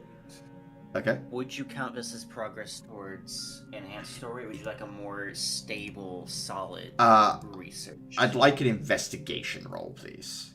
That's what I'd like. I think that's good. This has been a very scattered. Yeah. Yeah. 16? Yeah, I'll move it forward one. I think the book was so perfect for it that I will allow moving it one. From David's perspective on like how we proceed, I say we should get together ASAP because we want to do preparatory work. Very well coordinated. I think technically, if you guys have the combat class, that at least lets you have first-hand experience of each other's capabilities, which you could count as preparatory work anyway. So I think that they roll into each other well enough that we can kind of fold them into one another fine. Yeah, happy with that. Do you have Melody's sheet that you'd be willing to go ahead and like reveal the art? And I don't have art for Melody, but I will attempt to grab some art for Melody herself. But yeah, I will add it to, because I'll try and add. You guys don't have many of the non-combat students in that area, so I'll do a little bit of what's the word I'm looking for? Cleaning house and like get those in there, so you'll at least have a record of them.